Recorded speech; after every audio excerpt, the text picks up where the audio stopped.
Chapter 44. Wuxia was indeed very thin. He wasn't short and he didn't have much meat on his body. Even though Wuxia was wearing loose clothes, Jiang Pingji was very good at judging a person's gender, height, weight and measurements based on the size of his feet, the depth of his footprints, the frequency of his breathing and the facial features. She could roughly determine a person's gender, height, weight and measurements, let alone someone like Wuxia. Jiang Pingji said discontentedly, "Father is much thinner than before. When we return home this time we have to take good care of the flesh."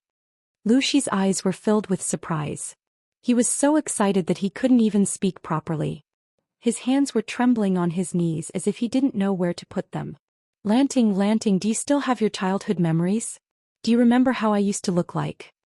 After the death of Lu Lanting's twin brother, her birth mother also died of a serious illness. Wuxia, who was deeply affected, had to leave Hejian County for some reason. His new post was far from here and it was very dangerous. Out of consideration he did not bring Lu Lanting with him. He had only returned home twice in the past few years.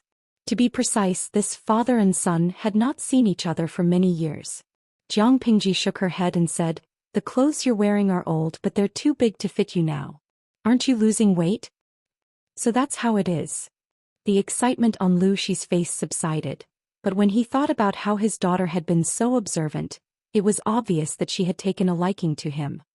He felt much better when he thought about it and said gently, "Your mother doesn't like needlework. She's been married to me for many years, but she's only done a few sets." As expected, it seemed that this cheap father had deep feelings for the cheap mother that he had never met before. However, when she thought of the situation in the inner courtyard, she kicked this thought out of her mind. Men from the ancient times had different values from her own. "Father, will you be staying at home for a long time this time?" Jiang Pingji could tell that Wuxia's physical condition was not very good. Aside from the depression in his heart, most of it was due to overwork. Based on the trend, it was not impossible for him to die from overwork. Therefore she preferred to strike a balance between work and rest. Even though Jiang Pingji could not treat Lu Lanting as her father, she was still borrowing Lu Lanting's body.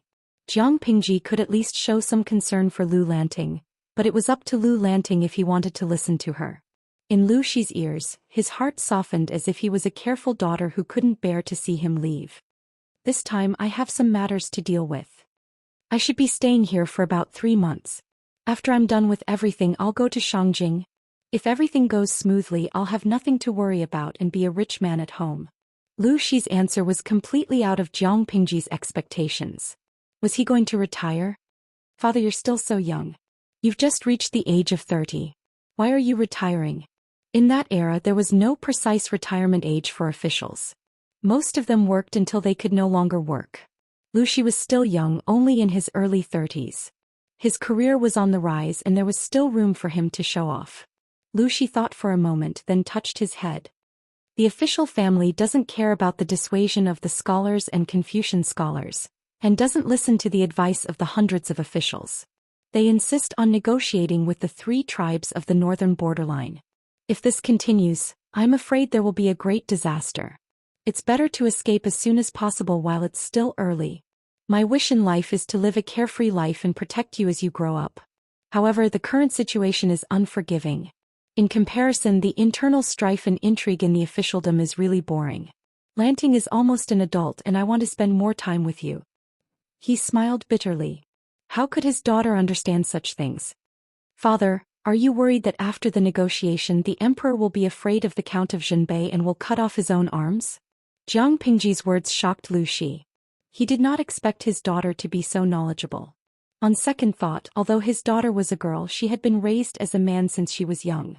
She was also his and Ah Min's daughter, so she was not stupid. What's more, his daughter had an extraordinary background. Indeed, the 3 tribes of the northern borderline are ambitious and have coveted Dongqing for many years. The emperor has been neglecting the court affairs and is no longer as wise and decisive as he was when he was young. Refusing to negotiate, the emperor still has to rely on the Count of Zhenbei. However, the emperor has long been dissatisfied with the Count of Zhenbei and always wants to take over the military power. If the negotiation is successful, it will be time to kill the donkey after it's no longer useful. Wuxia shook his head. It was not that there were no people who could see the hidden dangers, but the emperor was biased and stubborn. Even a few bulls could not pull him back. Speaking of this, Lu Shi sneered and said sarcastically, "They are not upright. No wonder they are afraid of the Count of Zhenbei." The royal family of Dongqing was originally a fugitive slave.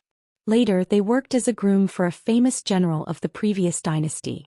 By chance they were favored and slowly rose to power. However, a dog cannot change its spots. Their ancestor became a rebel for a temporary benefit. His descendants thought that all the generals were rebels. The corner of Jiang Pingji's mouth twitched secretly. She thought that as an outsider she had no fear of the imperial power. She had blurted out what she wanted. She did not expect her father to be even more ruthless. He had directly scolded the ancestors of the Dongqing royal family. In ancient times, bloodline and background were the most important. Scolding them was more insulting than anything else. However, it could also be seen from this point that her father was not foolishly loyal at all. He was quite rebellious in nature. Jiang Pingji asked, "If the Count of Zhenbei falls, will there be other soldiers in Dongqing who can resist the ambitious 3 tribes of the northern borderline? If there is, why would the emperor rely on the Count of Zhenbei to guard the border of the northern borderline for so many years? They would have separated and restrained each other long ago." Lu Shi sneered. He did not let go of the Count of Zhenbei, but at the same time he was thinking about taking back the military power. He was not afraid of being divided. If that's the case, once the Count of Zhenbei falls, the emperor will be bewitched and promote a few generals who only have the ability to talk on paper to replace the Count of Zhenbei and guard everywhere. When the time comes, the southern barbarians and the northern borderline will join forces. I'm afraid they will have the momentum to destroy everything. Dongqing. War was Jiang Pingji's old profession. Although the situation and the tools of war in the two eras were different, which led to the final method of war, the essence of war remained the same. Even if the environment had changed, her sense of smell was still as sharp as ever. Dongqing had no other capable generals except for the Count of Zhenbei. It showed how much the military officials were suppressed. If it's chaotic, then so be it. As the saying goes, heroes emerge in troubled times. If things are really as Lanting said, Dongqing's destiny is near. Unexpectedly, Lu Shi, who was usually elegant, sneered and said such rebellious words. Jiang Pingji said slowly, "I think that a centipede is dead but not dead. Maybe it can be saved. It was a country in ancient times. Information, communication and transportation were too backward. It was not as easy to destroy a country as it was in her era. In her era, if one wanted to destroy a country in the morning, it would never be delayed until the evening." Lu Shi put on a gentle and doting smile and added, "A fool who doesn't know he's courting death is incurable." Jiang Pingji was speechless. "Tudu Feiqiu, I can suddenly read the expression on the host's face. It's definitely AB***. Chapter 45. Putting aside her prejudices, Jiang Pingji realized that she seemed to have picked up a rather different kind of father. "Your handwriting is much better than your mother's. It should be more like mine."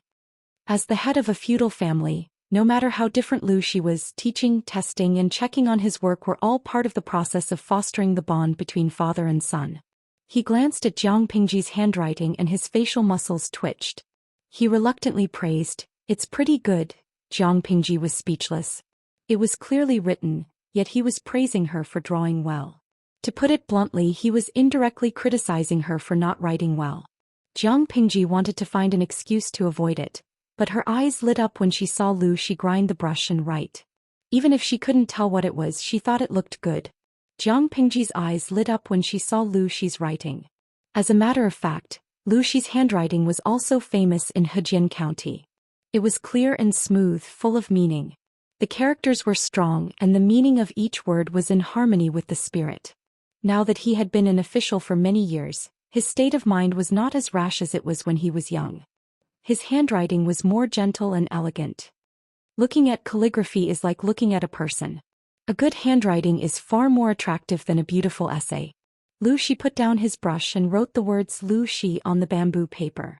Comparing it with Jiang Pingji's own handwriting, it was obvious who was better. Jiang Pingji carefully observed the difference between the two. All kinds of information emerged in her mind. She was also analyzing Lu Shi's posture and strength. But before she could finish her analysis, Lu Shi, who seemed to be a very serious feudal patriarch, added, After all, when sending a letter to a lady, they usually look at the words first before reading the sentimental content. Jiang Pingji coughed. Lu Shi smiled and squinted his eyes. He was satisfied with his son's reaction. What's there to be surprised about? Back then, Min always mocked me for my bad handwriting, saying that it was like a dog crawling on the ground. No matter how good the content was, the impression would be reduced. If we didn't know each other, she wouldn't even want to see it. De Zhuangzhu Furen, the host's mother, taught her well. She is a feudal patriarch who is at the forefront of the times. 23333 Zizai Mainen. Although the style doesn't feel right and a feudal parent should be serious in speech and manner and ask for domestic discipline at the drop of a hat. But, this kind of streamer papa is really cute. Privately discussing with his adolescent son about the essentials of writing love letters, */w***, Lan Chue Yu Buja. But the host is a girl. I'm confused. Tudu Feichio, I'll say it again, when it comes to picking up girls, I only admire the streamer. Jiang Pingji relaxed a little when she saw him like that. So, this is the motivation for father to learn calligraphy? Lu Shi said righteously, the result is that I can write well, but no one knows why. They can only see the result. Then Lu Shi asked Jiang Pingji what books she had been reading recently and what her thoughts were. He wanted to know about his sons or daughters' hobbies. I copied the Analects of Confucius yesterday, but I didn't like it. Instead, I thought the military strategies in the study was more interesting. Lu Shi agreed. I don't like it either. It's easy to wear it out. You're still young, so you should just read a little to pass the time. You don't have to read too deeply. When you're older, you'll have your own ideas and experience. Then you can study it again. Jiang Pingji could not help but secretly sigh that her legendary mother had taught her well. The Analects of Confucius was a classic of Confucianism and the leader of literature in that era. After the unification of the previous dynasty, Confucianism became the orthodox school of thought. After hundreds of years of chaos, other schools gradually rose. It was not until the 5 countries were divided into xia that 100 schools of thought contended. Even then, Confucianism was still respected as the orthodox school of thought, and no one could challenge its position. Lu Shi was a high-ranking official in Dongqing, and he was considered the orthodox school of Confucianism. He was going all out to talk to his son, like that, in private. If Jiang Pingji was an indigenous person and met such a father, it would indeed leave a very deep first impression. Lu Lanting's studies were not outstanding. Jiang Pingji relied on her memory and the results were obvious. She could answer Feng Jin's questions during the day, but when it came to Lu Shi, her knowledge was not enough. Lanky Yubuz, this is tragic. I can already see the streamer getting scolded by the feudal elders. A group of viewers squatted down to watch the stream. They wanted to see Jiang Pingji get scolded by Lu Shi, but they were all disappointed. Jiang Pingji felt guilty and depressed. I've let you down, father. Lu Shi was not disappointed. Compared to the number of books she had read and the number of articles she had memorized, he was more interested in her aura. Who could not read from a book? It was rare for her to have her own ideas instead of following the crowd and being a yes man. Not bad. At least you're not stupid. He rubbed the top of her head lovingly. You can make up for your studies slowly. There's no rush. In fact, Lu Shi used to be a naughty child who could not read well. He could read all the words, but he could not put them into his head. Every time his teacher or his father tested him, his mind would be in a mess.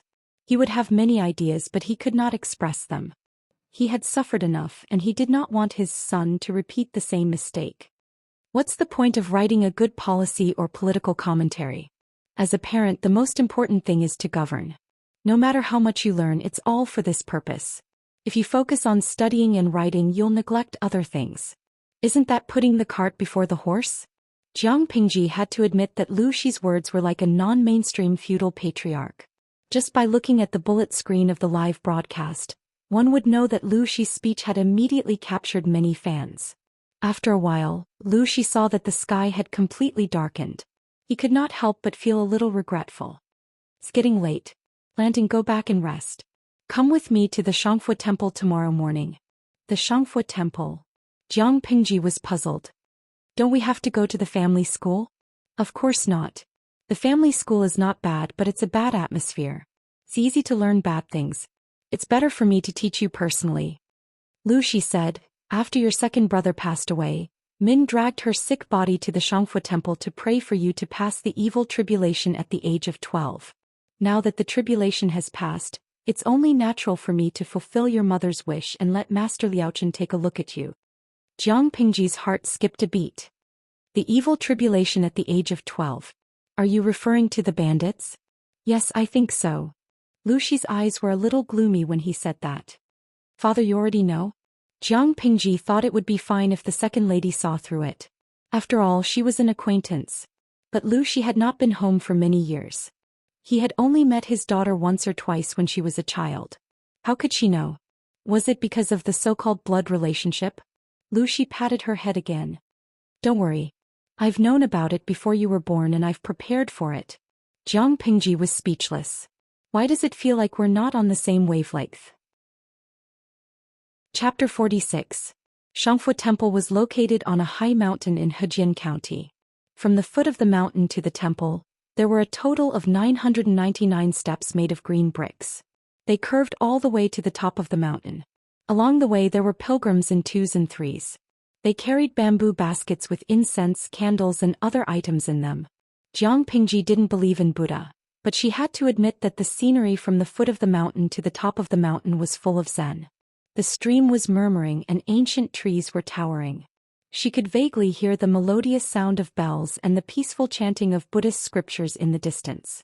The sky turned from dark to bright. The mountains in the distance were shrouded in the red glow of the morning sun. Accompanied by the calming sound of Buddha, they welcomed the arrival of a new day. Even Jiang Pingji, who disdained Buddha, felt a lot more open-minded at that moment. The sound of wooden clogs landing on the stone floor rang out, one step after another, each step carrying a leisurely charm. Lu Shi wore a brand new dark green robe. The size was much better than the clothes he wore the day before. It also showed how thin he was. His black hair was meticulously arranged and his face was trimmed clean. He looked refreshed and his fingernails and toenails were meticulously trimmed. There was even a hint of sandalwood fragrance on his body. His face was solemn, which showed how much he valued this vow. Jiang Pingji held a food box in her hand. It contained incense, candles, lamp oil, gold paper and fruits for the ceremony. Of course, she secretly weighed the box. The weight did not match the real thing. There might be real money in it. Love go little sage netku. When your two elder brothers passed away due to illness, Min had worshipped her way up to the Buddhist temple step by step, begging Buddha for mercy. Although he maintained a leisurely pace and breathing rate, Lu Shi's body was not strong. He had only climbed a third of the way and his forehead was already sweating. He had taken medicine the day before. Although his fever had subsided in the middle of the night, his body was still weak. Even his lips were pale. Didn't father say that mother's health is not good? Why did she do it? What's the use of praying to Buddha instead of seeking medical help when she's sick? Jiang Pingji didn't understand. According to her guess, her mother didn't seem like a person who believed in gods or Buddha. That's right. Getting sick is the job of the doctors.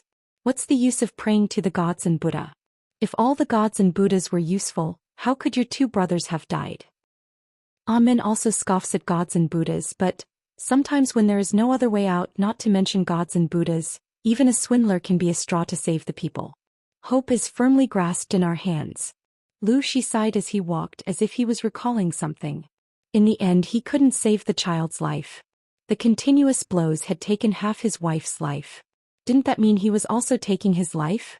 Since he couldn't persuade her, what else could he do besides accompanying her and fooling around? He hated himself for not being a doctor, for not being able to cure the illness and save the life. Fortunately, you are still alive. Today I have come to fulfill my wish. I hope that your mother and brother can see you and protect your future happiness. Jiang Pingji held the food box in silence.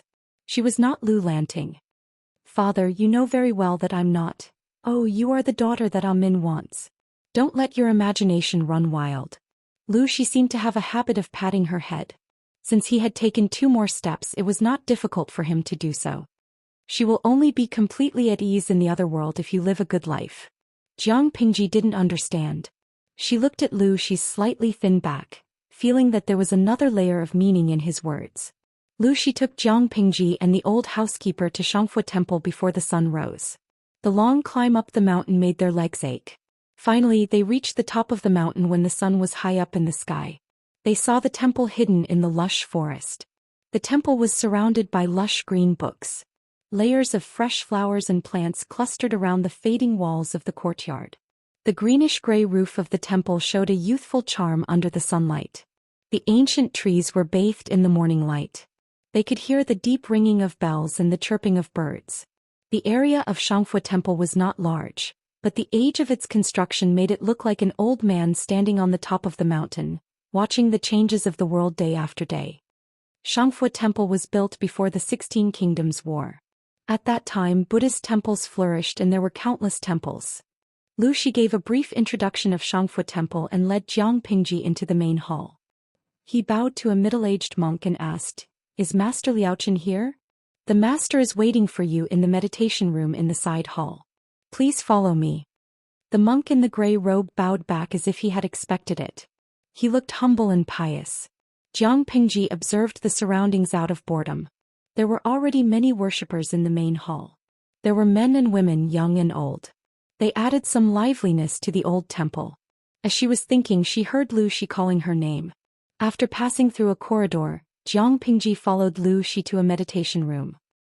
Before she stepped in, she heard a conversation between Lu Shi and an old monk. "It's been 7 years. How have you been, Master Lu?" Lu Shi responded calmly, "Everything is fine. Master Lu, you still have resentment in your heart. It's hard for you to be well." Jiang Pingji laughed in her heart. The old monk's words made her feel like he deserved a beating. Lu Shi's voice was filled with resentment. "Since Master Liaochen already knows, why ask? This must be the beloved daughter of Benefactor Lu and Benefactor Gu, right?" When the old monk saw Jiang Pingji enter, he raised his head and glanced at her. Then he quickly lowered his head again. The speed at which he twirled the prayer beads in his hand increased. Good. Why have you come to the peaceful place of Buddhism?" Jiang Pingji was baffled. She felt a slight chill in her heart. It was as if someone had seen through her. She was very unhappy. Because the stream started earlier, it took a while for the audience to come in. Someone could not help but post a bullet screen when they saw the scene. "Feiqiu Chiu Huoyo. Host, let me tell you something. Whenever you travel through time, there must be a strange monk." Jiang Pingji secretly raised her eyebrows. Even though she did not know what the law of time travel was, the monk in front of her was indeed strange. "Of course, I followed my father here to fulfill my vow. Otherwise, why would I spend so much effort to climb the mountain and not sleep in my bed? Why would I come here?" Jiang Pingji was baffled, but she still followed the advice and sat down on the cushion beside Lu Shi. Her words were considered disrespectful, but the old monk in front of her did not show any anger. Instead, he smiled kindly. "Ziwei destroys the army. The emperor's aura is faintly discernible. Too much is as bad as not enough." The old monk said calmly, "When you stepped into this humble temple, your blood pressure caused the Buddha's aura to fluctuate. If it were not for the stone steps in the temple, I'm afraid." Chapter 47. What the hell? Jiang Pingji's face was full of questions. Were people from ancient times so unreasonable? They said specious things the moment they met? Of course, the originally quiet live broadcast room had exploded. Many of the viewers who were watching the live broadcast expressed that the message contained a lot of information. "Jingming, my male god. No? Was the old monk hinting that the streamer has the luck of an emperor?" Shui by Xen Feiyong. "The way I opened the streaming room today is not right. Isn't this a streaming room for palace intrigue?" Yida. "Oh my, the ending of palace intrigue is the death of the emperor and becoming the emperor himself? The emperor's version of empresses in the palace? Nongfu Shangquan Yudiangshuan. Bullshit. If the streamer goes to palace intrigue, is that still palace intrigue? It's a palace intrigue version of gluttonous snakes." Jiang Pingji's eyes twitched. What the hell was the emperor's version of empresses in the palace? She knew about gluttonous snakes, but what did palace intrigue mean? At that moment, a little angel who was watching the streaming live demonstrated what palace intrigue version of gluttonous snakes was. Kulele Yile. Congratulations to the streamer for eating Beauty XX, level up +1. Congratulations to the streamer for eating Beauty XX, level up +2. Congratulations to the streamer for eating Concubines XX, level up +3. Congratulations to the streamer for eating Concubines XX, Royal Concubines XX, Empresses XX, Level Up Plus, Jiang Pingji. Lucy did not know that Jiang Pingji was distracted. His handsome face was full of anger. Master Liaochen, did you say? The old monk Liaochen made a Buddhist greeting and chanted, that was then and this is now. The young lady is not an ordinary person. Saying it will be beneficial for her to prevent her from going astray in the future. Love go small Sagnetka Master Lu cares about your beloved daughter and can't bear for her life to be full of misfortune. Just let nature take its course. Jiang Pingji stopped making question marks. She did not care about etiquette and interrupted the guessing game between the two. I wonder if Father and Master Liaochen can answer my question. What is the Emperor's aura? What does it mean? Lu Shi nodded expressionlessly. The monk Liaochen smiled kindly and exposed Jiang Pingji's facade. Young benefactor has a lofty character, an explosive temperament and a lofty aspiration. How could you be willing to submit to others? Under Lu Shi's stare, the old monk leisurely twirled his Buddhist beads and said unhurriedly, young almsgiver, do you agree? Jiang Pingji was speechless. How was he an otherworldly monk? Which of the other monks didn't persuade people to lay down their butcher's knife and become a Buddha? He seemed to be encouraging her to raise her butcher knife boldly. If Lu Shi was the leader of a feudalistic family, then this monk was the non-mainstream of Buddhism. People from ancient times were really hard to communicate with. Jiang Pingji was about to answer, but the old monk suddenly said to Lu Shi, I have something to say to you. I'm afraid it's not suitable for you to hear. The reincarnation tablets of your wife and two young masters are enshrined in the side hall. Lu Shi hesitated for a while, but in the end he got up with a cold face. Before he left, he patted Jiang Pingji's head as if to comfort her. After making sure that Lu Shi was far away and that there was no one else around, Jiang Pingji finally frowned impatiently. The smile on the old monk's face became much gentler. About 29 years ago I met your mother. She was only this young. Jiang Pingji was even more curious about her mother. She could not help but ask, you met her? Yes. She wanted to erect a reincarnation tablet for a little girl. The girl's name was Gu Min. Jiang Pingji almost crushed the cup of tea that the old monk had brewed for her because Lu Lanting's mother's name was Gu Min. Master, are you seeing things? Did you remember the wrong name? Who would erect a reincarnation tablet for themselves at such a young age? Jiang Pingji said calmly while secretly observing the old monk's expression. She did not want to miss out on any trace of abnormality. That benefactor was not an ordinary person. Her soul showed signs of leaving her body and her body was filled with yin energy. The old monk seemed to be talking about daily life as if he was reminiscing about the past. Moreover, that girl died in early June. She looked like she was dead, but she was still alive at that time. Jiang Pingji felt that the meditation room was indescribably gloomy. The old monk had seen through her. The old monk rambled on. She heard about my humble reputation, so she knelt down and kowtowed to me, hoping to find a chance of survival. I should not have saved her. After all, seizing a body is a sinister act. However, she was destined to be blessed and she sincerely begged me. Jiang Pingji narrowed her eyes and said with certainty, they say that monks do not lie. Why did you lie to me? The old monk's expression froze. He looked at Jiang Pingji for a long time and suddenly heaved a sigh of relief. Young benefactor, you are making things difficult for me. I just don't believe that there is such a good thing. How can a person's life be extended so easily? If that was the case, those emperors who were afraid of death would have ascended a long time ago. I believe that you took advantage of the situation to do her a favor. Jiang Pingji grinned, revealing a row of white teeth. Maybe that girl didn't deserve to die. She just died for some reason. It was fate that my mother ended up in her body. Why don't you just push the boat with the current and do her a favor by expelling the yin energy from her body? She thought that the old monk would fly into a rage, but he shamelessly nodded and admitted to it. Young benefactor, you are indeed smart. Everything has its cause and effect. Fate has its own destiny. The girl should have died and your mother should have appeared. Just like you, young benefactor, she should have become Lu Lanting.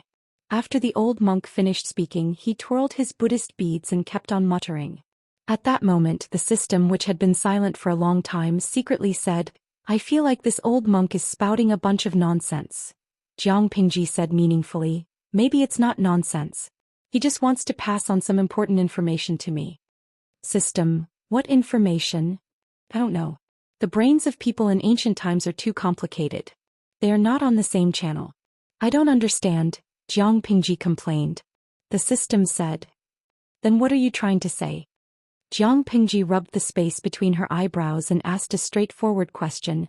I don't want to know about the past. I just want to know how you and my cheap mother worked together to deceive my cheap father and my cheap stepmother. They knew that their bodies were the same but their souls were different. Based on their current thinking, wouldn't they treat me like a demon, cut me into pieces and burn me? Did they think she was stupid? Did the second lady and her father think that she did not know about this secret? Jiang Pingji said bluntly, I inherited a dead body. When I woke up, Lu Lanting was already gone. Both the second lady and her father knew that Jiang Pingji was not Lu Lanting, but they still treated her as their daughter. This development infuriated her. At first she thought that the two were lying to themselves, but when she saw the old monk she suddenly understood. This was the root of the problem. This is not a lie. Young benefactor, you are indeed Lu Lanting. You should be Lu Lanting. A monk does not lie. Jiang Pingji bluntly exposed him. You lied to me just now. Master Liaochen was speechless. Chapter 48. Well, there's no point in dwelling on it. Jiang Pingji rested her chin on one hand and looked at the old monk, waiting for him to speak. Young lady, this is your mother's wish. The old monk twirled his beads. When your mother lost 2 sons, she asked me to read the physiognomy of all the children in the house. None of them had the fate of an emperor, but your mother was certain that Lu Shi's daughter was destined to be an emperor. Jiang Pingji narrowed her eyes. Was her mother really a woman who knew history? I'm not strong enough, so I asked a friend for help. Finally, I figured out that Lu Shi had the fate of being the father of an emperor, but the daughter of an emperor never showed up. Before your mother passed away, she seemed to have figured something out. To protect you, she asked me for a favor. The old monk said with a smile. Your mother didn't care about the danger of being burned as a demon and told your father about her origin. She also said that she had 2 souls in her body since she was young, and one of them died because of the death tribulation. As her daughter, it is very likely that the young benefactor will. Jiang Pingji's hands trembled and she almost spilled the tea in her cup. 2 souls in one body? Did that mean that both the second lady and Lu Shi thought that the real Lu Lanting was the one who died? If that wasn't the case, little benefactor and your esteemed father would definitely harbor animosity toward each other. It's not impossible that they would eventually fall out. The old monk maintained his amiable smile. Moreover, your mother knew you were her daughter. There's no doubt about that. But why was she so sure that the death would happen at the age of 12? Jiang Pingji was shocked. She had an answer, but she needed to verify it. Your mother had just given birth to you and your brother. Seeing that they were both intelligent, she secretly asked me if the body of the baby girl had been possessed by a thief. She said that the baby girl was supposed to be soulless until she was 12 years old. Jiang Pingji crossed her arms in front of her chest. Various clues kept flashing through her mind. According to the current information, that cheap mother was really a woman who knew about history. Or, in other words, in history this empress was quite famous. Moreover, in the history books, there were comments such as, she was as stupid as a tree when she was young and didn't understand human nature. Perhaps there were records of the empress and her biological father not getting along or even falling out with each other. However, the problem of spacetime had always been complicated. That cheap mother had memories of the future, and every move she made affected the so-called history. According to the old monk, although the mother knew about history, she was bound by it and did not live as she wished. How can something like fate be determined? If I really want to fight for supremacy in the future, it will be because I want to do so, not because fate dictates that I must do so. The so-called future is just one of thousands of possibilities, not the only one. It had always been the process that determined the results. When had the results determined the process? Jiang Pingji shook her head and said, It's boring, but I have to thank you for doing me a big favor. The reason of having 2 souls in one body was very nonsensical, but to the ancient people, it was a reason that was easier to accept, and it also saved them a lot of trouble. This old monk cannot accept young benefactor's thanks. The old monk shook his head and said greedily, Young benefactor, you are still the most sensible. The way of fate is mysterious and not unchangeable. However, perhaps because you know these things, you will fall short of success in the future and you will lose the throne because of a wrong decision. Jiang Pingji snorted and said arrogantly, "If I want it in the future, then it can only belong to me. I will kill whoever tries to snatch it." Because of Jiang Pingji's declaration full of chunibyu, the livestream screen kept receiving gifts and flowers. Nongfu Shangquan Yudiangshuan. I like the way the host gives up treatment in the late stage of chunibyu. Nyoda Ida. Yes, she gives up treatment in the late stage of chunibyu, but somehow it feels so good. */w***. Kulele Yael. Give me my 40-meter broadsword. I am more looking forward to the greedy snake version of harem fighting. She can still become the emperor after getting rid of the emperor. She can sleep with men and she can sleep with their wives. Since ancient times it was good to have a wife. Even though the bullet screen was dirty, there were still old drivers who wanted to squeeze in with their cars. Oh Huang Saigao, what's so good about sleeping with the emperor? It's better to have a dog than harem fighting. It's disgusting to use a cucumber for public use. Sleeping San Guoshan. It's not challenging to be the empress in harem fighting. Which concubine can withstand a slap from the host? It's better to take the route of conquering the world and sleep with all the civil and military officials. Then there will be rumors of love affairs in the future. */w***. Yenling Shi. Sleep with all the civil and military officials plus 1 Shang Deji. Sleep with all the civil and military officials plus 2. Jiang Pingji's expression changed slightly when she saw the duplicates of the civil and military officials. Then she teased the audience in a good mood. Host V. Even if I have to sleep with someone, I should sleep with all the wives of the civil and military officials. The host likes girls the most. Sleeping San Guoshan. This kind of master will be doomed sooner or later. Yenling Shi. This kind of master will be doomed sooner or later. Jiang Pingji almost burst into laughter. It was just a joke. She liked girls, but her sexual orientation was normal. Jiang Pingji left the meditation room in a good mood and went to the hall of the side hall. She found Lu Shi kneeling on the cattail hassock, praying devoutly. She looked at the reincarnation tablet. Other than Gu Min and the 2 sons who died young, there was a newer but empty tablet next to it. Jiang Pingji's heart skipped a beat.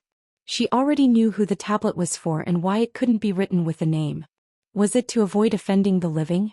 Although she didn't believe in gods or Buddha, it was one thing to believe in them and another to express one's attitude.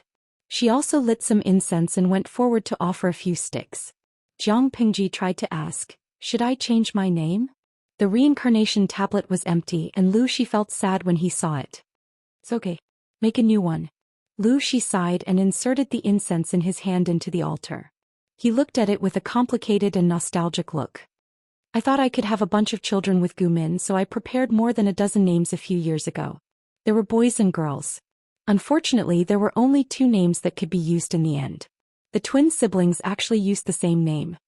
Actually, I've always been confused. Why did my father let me take the identity of my brother?"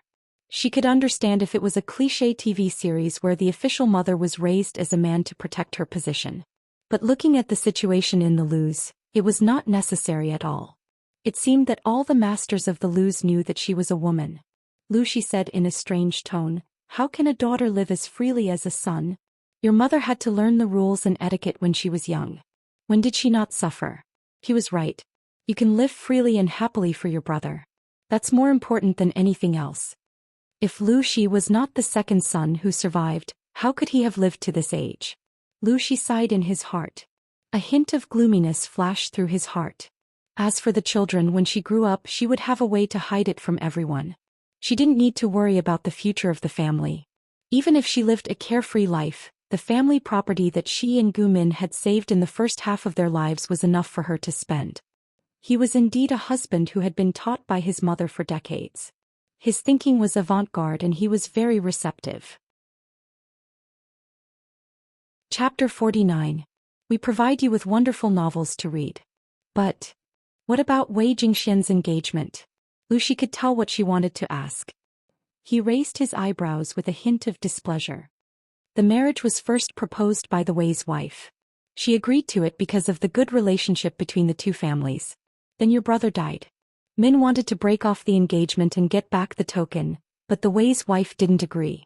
She only said that the child would grow up. Jiang Pingji was speechless. Why didn't she agree?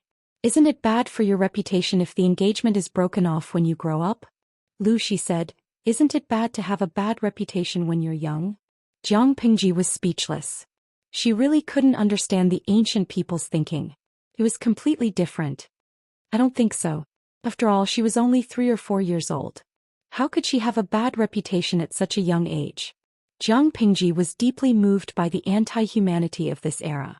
The reputation of having a bad reputation was really bad for girls in ancient times. Your brother died on the second day after the two families exchanged the token.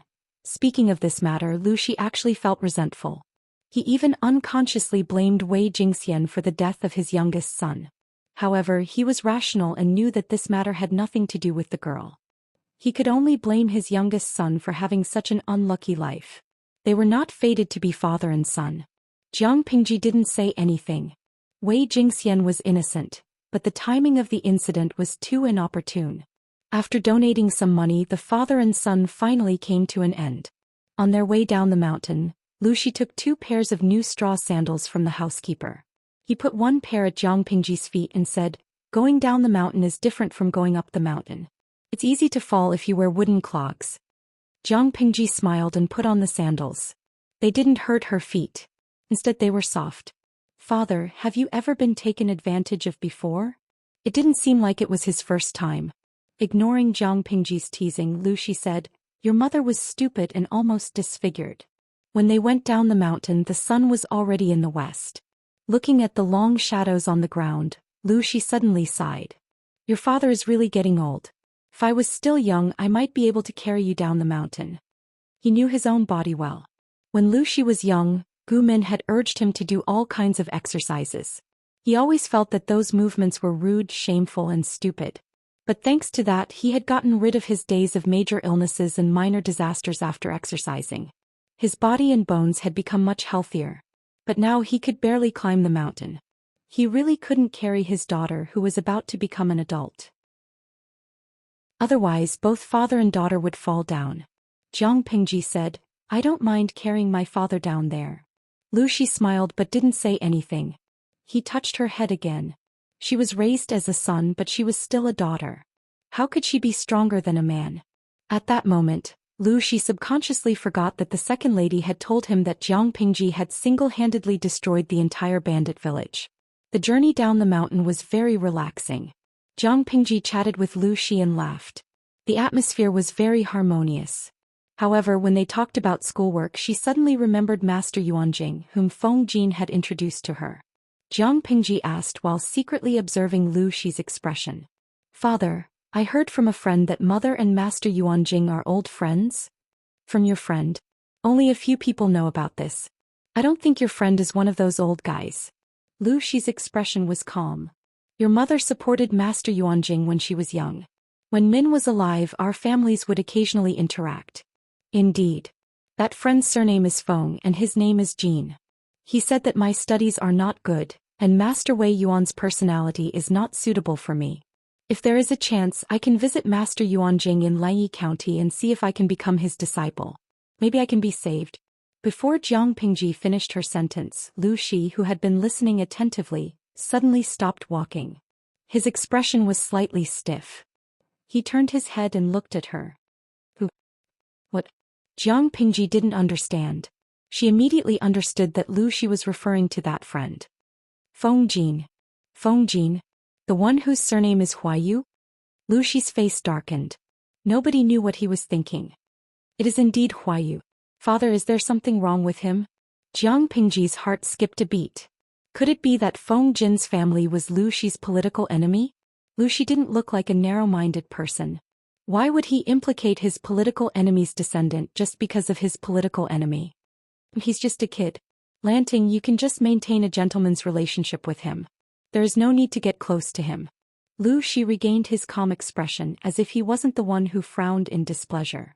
Although Jiang Pingji didn't understand, Lu Shi was not the kind of person who liked to slander people behind their backs. Moreover, Feng Jin was only a teenager.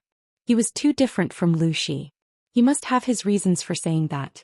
After a few more steps, Lu Shi suddenly asked, how did Lanting and Feng Huayu meet?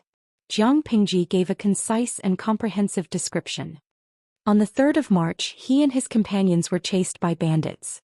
They accidentally broke into the bandits' village and happened to bump into me and Jing. We had some misunderstandings, but they were all solved later. Lu Shi asked calmly, "What do you think of his temperament?" If Lu Shi asked about Feng Jin's talent, Jiang Pingji could praise him, but temperament, it would be more derogatory. He acts decisively and treats people well. But sometimes he will do anything to achieve his goals. A man must be ruthless. If a man isn't decisive and ruthless, he won't even know how he died. Jiang Pingji was speechless. That should be a compliment to Feng Jin, right? If you want to go to Lai County to look for Master Yuanjing, you can give it a try. In the previous dynasty, based on your age, it's time for you to leave home to study. It's a good thing to have the ambition to study abroad. But you don't have to reveal your identity. That person has a strange temper and doesn't take favors. According to my son's talent, he's no worse than his last disciple. Lu Shi changed the topic and didn't want to continue talking about Feng Jin. It was said that a woman's mind was hard to understand, but in her opinion, a man's mind was also like looking for a needle in a haystack. The carriage of the Lus was parked at the foot of the mountain. It was easier to go down than up. Soon they could see the familiar carriage. Lu Shi was deep in thought when he got in the carriage. "Lanting, has Master Liaochen told you everything?" Jiang Pingji answered, "Yes, I've told him everything." Lu Shi asked, "Then, what do you think about that matter?" "It's still too early. If one day I really walk that path, I will naturally be the final winner. Rather than groveling at the feet of a brainless person, why not sit on the throne yourself?" Jiang Pingji was not someone who liked to stir up trouble, but she was definitely not someone who was afraid of trouble. Lu Shi closed his eyes. "Well, don't say these words to anyone else when you leave this carriage. Keep it to yourself." Chapter 50. That being said, who could say for sure what would happen in the future? Jiang Pingji loved to fight, but she was not a bloodthirsty person. As long as people did not come to her door and provoke her, she would not look for trouble.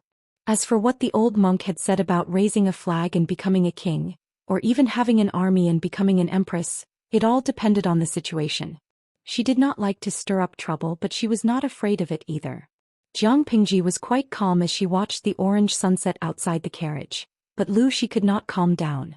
Back at the Lu residence, he asked Jiang Pingji to visit the second lady while he went straight to the main courtyard. He waved at the maids beside him and said, "Guard outside. No one is allowed to enter without my permission. If Lanting comes, remember to inform me." The two maids whispered, "Yes, sir." Lu Shi did not even look at them. Instead, he walked briskly to the room where he and Gumin used to live. According to the rules of the time, the legal wife usually lived in the east courtyard, but he and Gumin had always shared the same room. The furnishings in the room were the same as before his wife passed away. Lu Shi looked around and quickly walked to a corner of the room. He carefully opened the box and scratched the floor with the jade hairpin on his head a few times. Then he followed the traces and moved the brick away. The bottom was hollow and there were a few copper boxes inlaid with gold and silver. Each box was locked and the only key was kept by him. Opening one of the copper boxes, he cautiously and carefully took out a neatly folded silk cloth that was filled with words. "Love, go little say." Net Lu Shi's expression was inexplicably gloomy after he read the contents of the silk cloth. He was stunned for a long time. He waited for Jiang Pingji to come and pay her respects before he reluctantly folded the silk cloth back to its original shape. He put it away and moved the box back. Lu Shi carefully smoothed out the creases in his clothes and adjusted his expression. After he was ready, he walked out of the room and went to the reception hall in the main courtyard. Lu Shi had previously told Jiang Pingji that she did not need to go to the family school anymore. Wei Gongchao was sick, so he was temporarily the teacher. He took the bamboo slips and the book from Jiang Pingji and flipped through them. "Are these what you've been reading recently?" A volume of military strategies and half a volume of the Analects of Confucius. He had originally used the study, so Lu Shi was very familiar with the books in the study. Many of the bamboo slips had his annotations. As soon as he opened the bamboo slip, he saw many new comments. His daughter's favorable impression of military strategies was much higher than that of the Analects of Confucius. Most of the comments on the former were pertinent, and there were even his own thoughts and hypothetical strategies. As for the latter, he and Jiang Pingji were the same. They had never liked the Analects of Confucius. They would even get headaches if they read too much of it. Sages once said that the people are the most important, the country is second, and the monarch is the most important. Kiske, but when you're really in an officialdom with constant strife, you'll find that these words can only deceive those who don't understand. Sages' words are just words after all. Lu Shi closed the bamboo slip and put the half-volume of the Analects of Confucius aside. He carefully read Jiang Pingji's comments on military strategies. Based on that sentence alone, Jiang Pingji was certain that Lu Shi was a weirdo in this era. He was a weirdo who could perfectly blend in with the rest of the ordinary flowers. Now that the Confucian school was popular, it was still the leader of the 100 schools of thought. Was it really appropriate for him to say that? Even in her previous life, where technology was so advanced and the land was so vast, inequality still existed. It was a common occurrence, not to mention in the ancient times, where civilization was abnormally backward. But she didn't expect that Lu Shi would say something like that to her. According to the thinking of the people in the ancient times, didn't they think that it was a normal phenomenon? Jiang Pingji couldn't reveal too much. She could only play along with his words and ask, "The monarch is the boat and the commoner is the water. The water carries the boat and the water capsizes the boat." From this, it can be seen that the commoner is more important than the monarch. Is it possible that the sage's words are also false? Lu Shi shook his head and corrected her. "No, I can't say that it's false. I can only say that it's too perfect." He knew that his daughter was extraordinary, but she was still a child who had not seen much of the world. Amin often said that at the age of 12, she was still a little girl who was still wet behind the ears. Some things needed to be guided correctly, not left unchecked, and let her learn by herself. 12 years old was the best age to mold people. After this period, their thinking would be fixed and it would be difficult to change. His daughter didn't like the Analects of Confucius, which could be seen from the few comments on it. But he couldn't deny it just because he liked it. Half of the Analects of Confucius to rule the world was not a joke. He had to learn it, but he had to learn it selectively. As a monarch, learning the Analects of Confucius could help him hone his temperament. He would know how to control his subordinates, win people's hearts, and understand the public opinion. In short, there were many benefits. Lu Shi had been an official in a remote place for many years, but after so many years his governance was very effective. The prosperity of the county was no less than that of Hejian County. From poverty to wealth and prosperity, the county under his rule had undergone earth-shattering changes. He could see clearly what the children of those rich families were like, and he was afraid that Jiang Pingji would go astray because of curiosity or arrogance.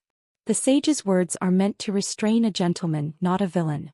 You don't have to read too much about those vague words.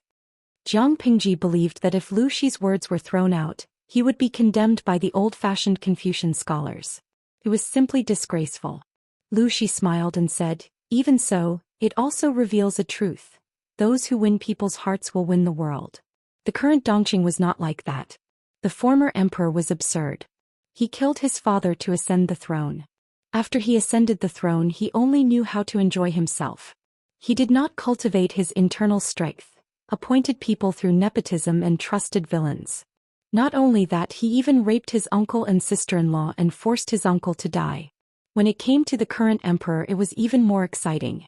He killed his brother, stole his sister-in-law, forcefully snatched his minister's wife, slacked off in government affairs, and only knew how to eat, drink, and have fun all day long. He was arrogant, tyrannical, muddle-headed, and blind. He favored the villains, indulged his cronies, and persecuted good ministers and generals. The court was a mess. Officials protected each other.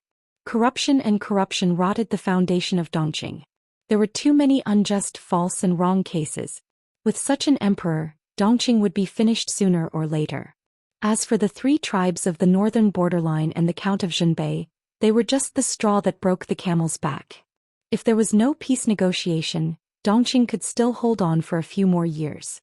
When the princes grew up, there might be a virtuous emperor who could rise to the throne. Perhaps he could still turn the tide and save Dongqing, which was on the verge of collapse. If there was peace negotiation, it would be hard to say if they invited a wolf into the house. The world was faintly in chaos, so he believed monk Liaochun's words. Jiang Pingji looked at Lu Shi, who was smiling. He was very serious and did not seem to be joking at all. "I will remember father's words." Jiang Pingji secretly rolled her eyes. Lu Shi was egging her on and warning her at the same time. The ancient era was very different from the era she lived in. It was not only in terms of technology but also in terms of culture and society. Lu Shi's words were still useful to her. As for other things, she still needed time and space to understand them in detail. Chapter 51. Lu Shi sat upright and motionless. He said slowly, "What the people want is naturally what they want."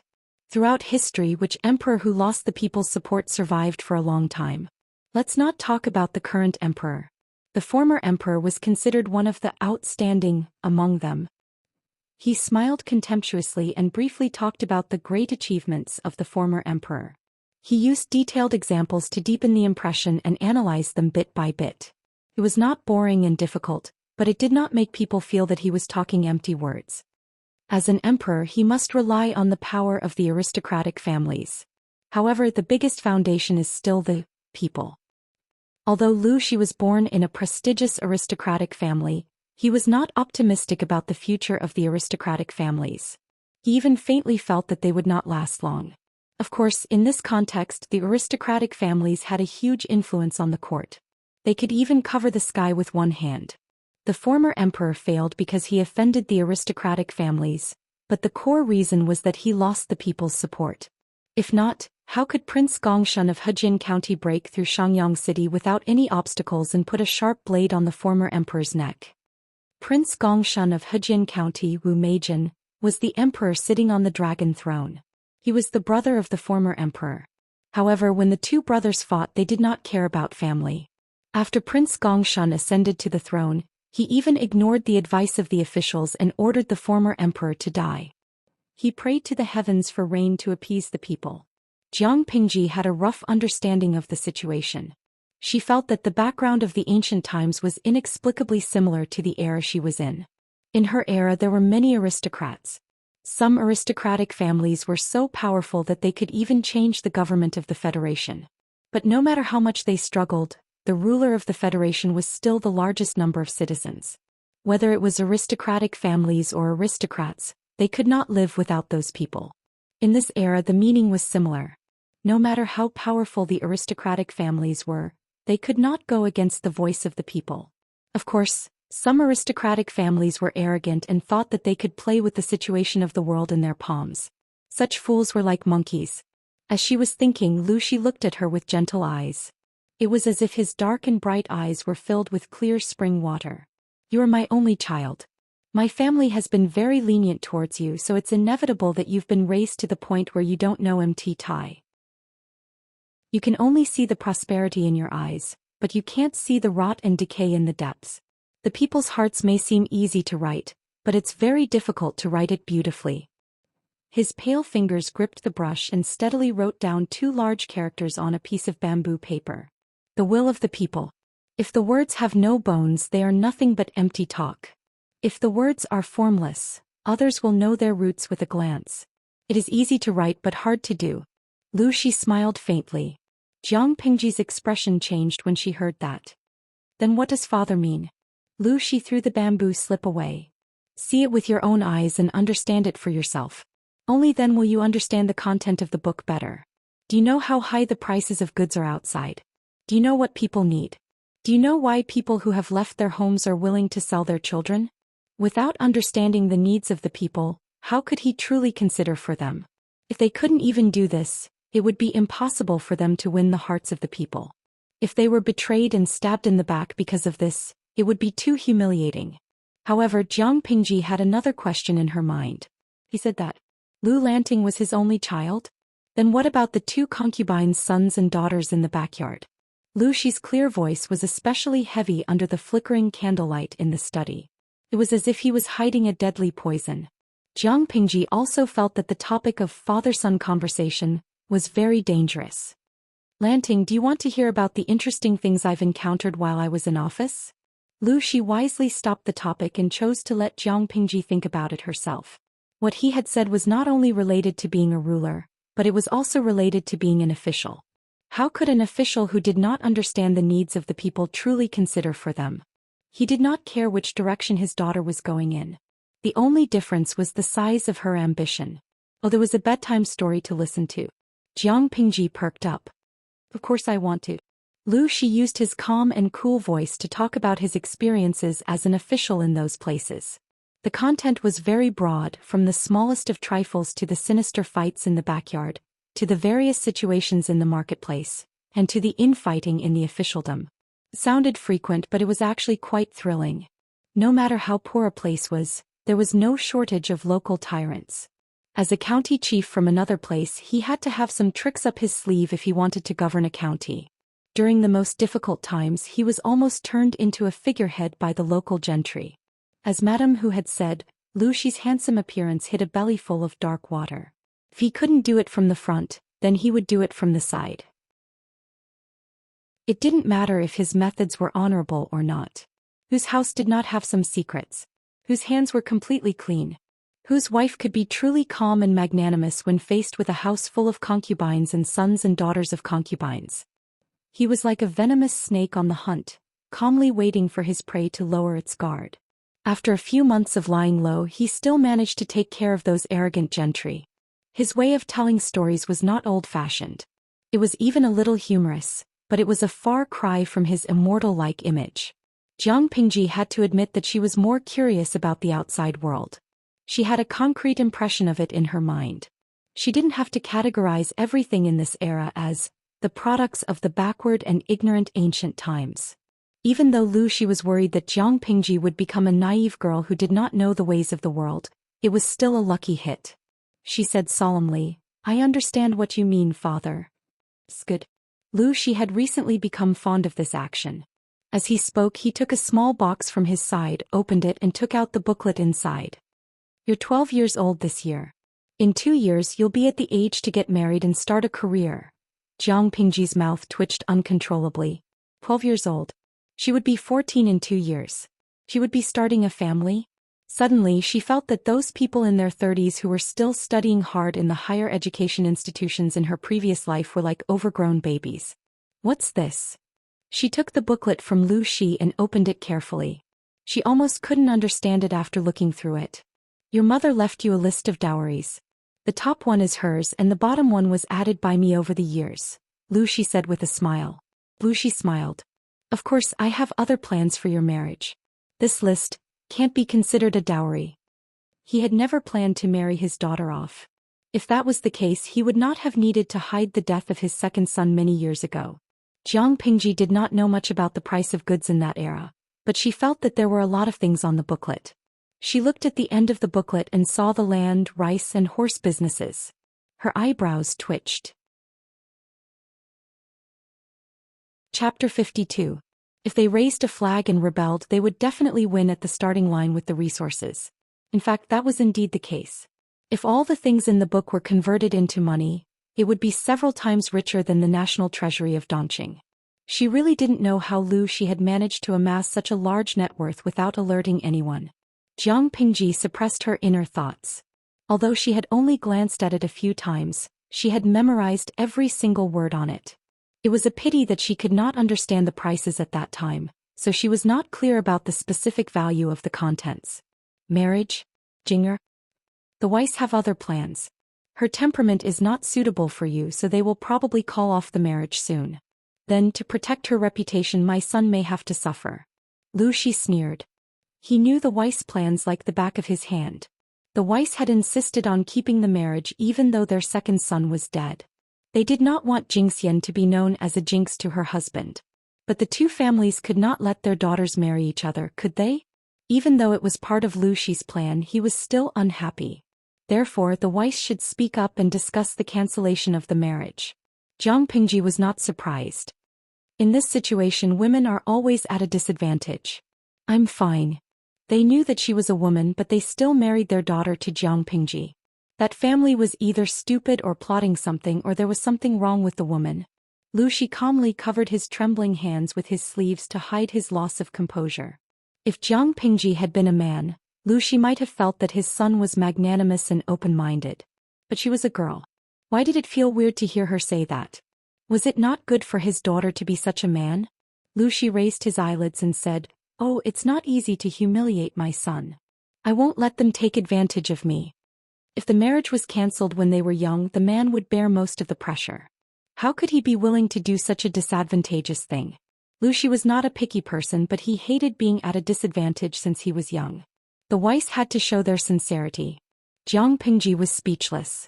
She secretly poked at the system and muttered to herself, I think this cheap father is a little two-faced. The system said, Host, how can you say that about others? Take a look at your own color first. Jiang Pingji's style was very similar to Lu Shi's. Who wouldn't believe that they were father and daughter? Perhaps it was because he was getting older, but Lu Shi's health wasn't as good as it was when he was young. After a few coughs, his eyes were bloodshot. He looked a little listless. He looked weak under the flickering candlelight. Did you dismiss some guards a few days ago?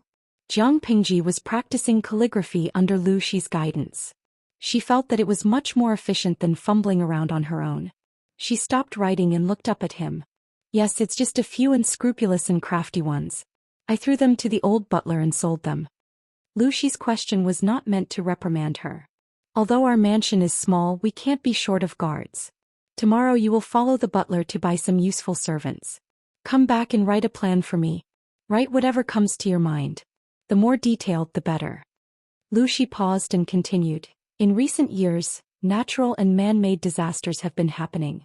Refugees and bandits have fled everywhere. Even Hejian County is not peaceful. If it weren't for your quick thinking, I'm afraid you wouldn't have been able to get out of that situation so easily. I've thought about it. Coincidentally, we have some surplus food.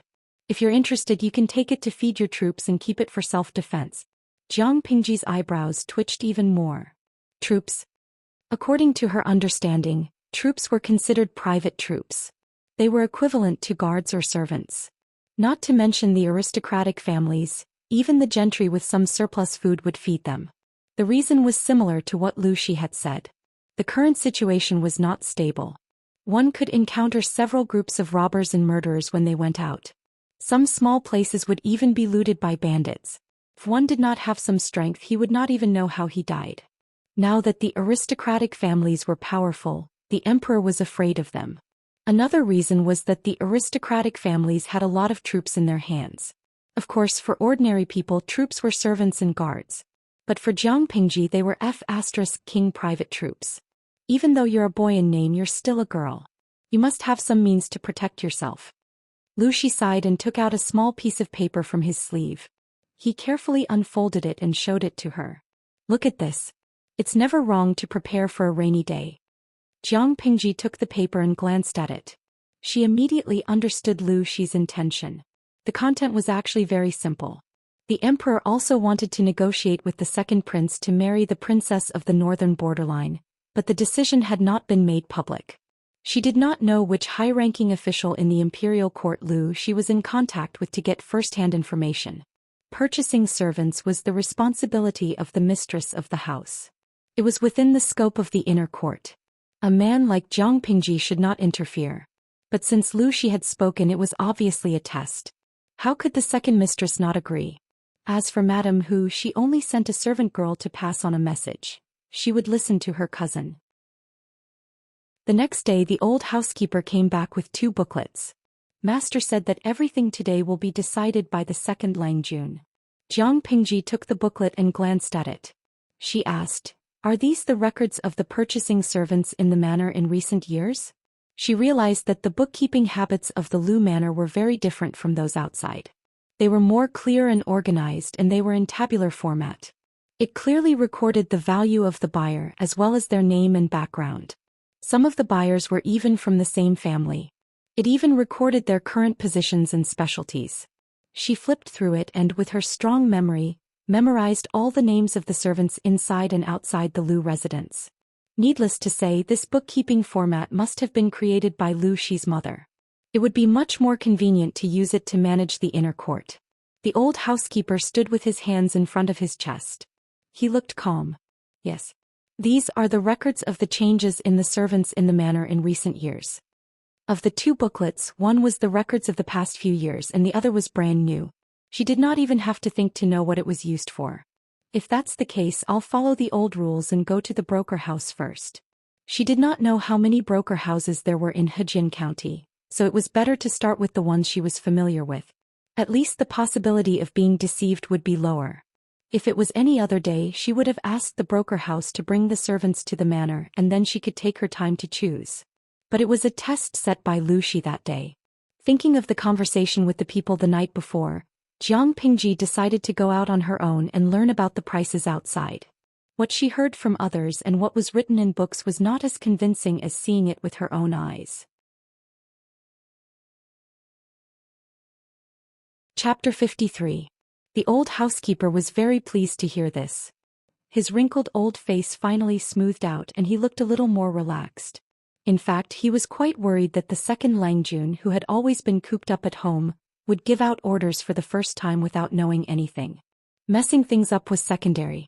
The Lu residents didn't care about the damage caused, but they were afraid that Master wouldn't like them. After all, he had watched Lu Shi grow up. The old housekeeper hoped that Lu Shi and his son would be closer to each other. Jiang Pingji changed into plain clothes before she left.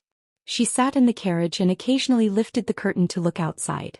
Turning on the livestream mode, she casually glanced around and found that there were 3,000 viewers in the livestream room waiting for today's livestream. Unfortunately, as a first-class streamer, Jiang Pingji's streaming room could only accommodate 3,000 viewers. If she wanted to increase the upper limit, she would have to upgrade. However, leveling up would require a huge amount of popularity points. She could only save them for now and could not spend them. Playing with the sandalwood fan in his hand, he sat upright in the carriage. When he raised his head, several comments from the audience appeared on the screen. "Oh Huang Saigao, I was scared to death. I thought the streamer was going to open the window today, so I cut the screen and came over. Nongfu Shangquan Yudiangshuan. Why is the screen shaking? Baigui Yeshing. The streamer is obviously in the carriage. Can the screen not shake? Yimi Yangguang. Not everyone has the right to sit in the carriage in ancient times. Even poor merchants don't have the right. The host status is quite high. If this carriage was in our hands, it would be a Maserati worth a few million, right?" Although it was a horse carriage, the interior of the carriage was quite complete. Not only was there a table, but there was also a hidden box with the 4 treasures of the study and snacks to pass the time. If he was tired of sitting, he could still lean on the table to relax. If he was sleepy, he could still sleep. Of course, this was not the main point. The main point was the advanced shock absorption system inside the carriage. Before she boarded the carriage, she noticed that the structure of the carriage was different from the ones she had seen before. The shock absorption system was more complete. However, when he thought about the butterfly hairpin he saw in the second madam's room, it also had springs on it. It meant that Mother Lu had experimented with this thing before. In order to pursue comfort, it didn't seem impossible to use springs on the carriage to make a shock absorber system.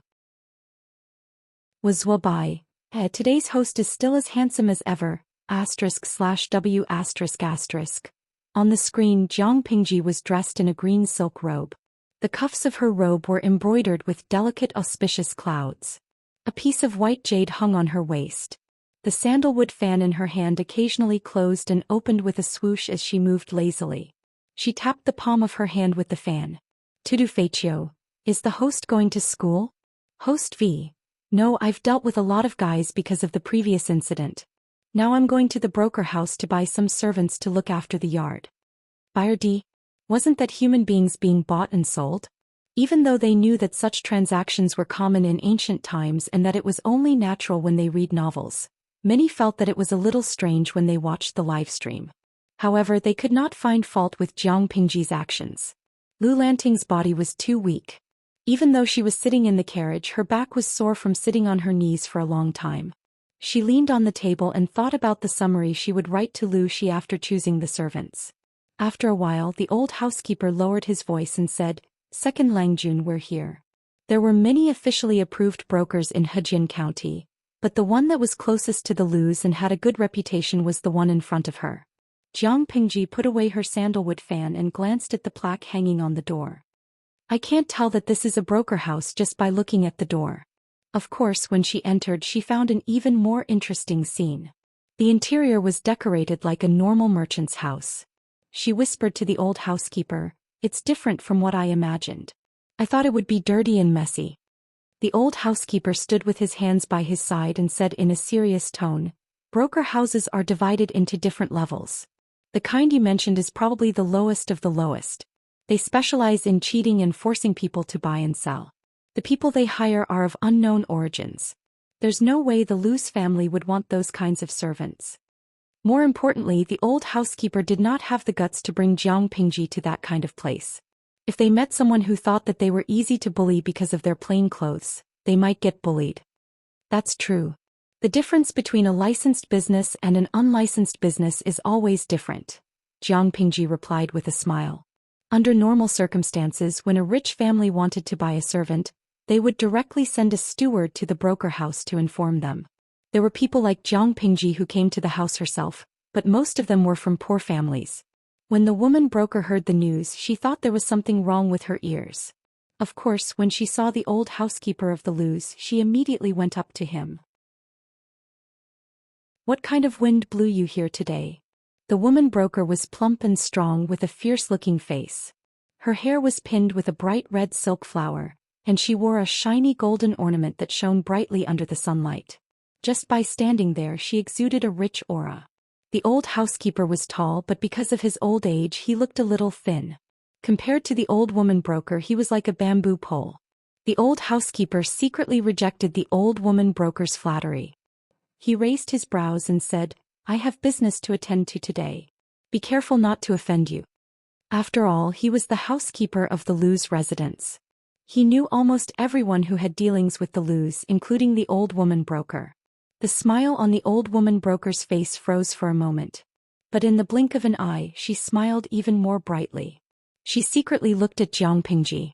In Hejian County, there were many rich families in a small place. Generally speaking, the Lu's were not the top big shot, but everyone knew that the second branch of the Lu's was rich. The famous bamboo paper workshop and several prosperous bookstores were all owned by the second branch. There were also other restaurants and restaurants. The owner came in person. This was a big deal. The old woman broker had been in the business world for many years. What kind of people had she not seen? To be able to do business like this, she must have some tricks up her sleeves. He had an idea. She quickly led Jiang Pingji and her servant to the seats of honor. Then she lowered her posture and knelt down. She looked flattering and respectful. Jiang Pingji opened her sandalwood fan and asked the old woman broker, "How many boys between 10 and 30 years old do you have here? They must be healthy, clean, and have a clean background. They must not have committed crimes. Because we are buying guards, if they are skilled, the price can be increased. It would be best if they were adult men. She just needed to teach them some martial arts. But if she formed her own private army, she would be too old. There was not much room for her to teach them." Chapter 54. Servants.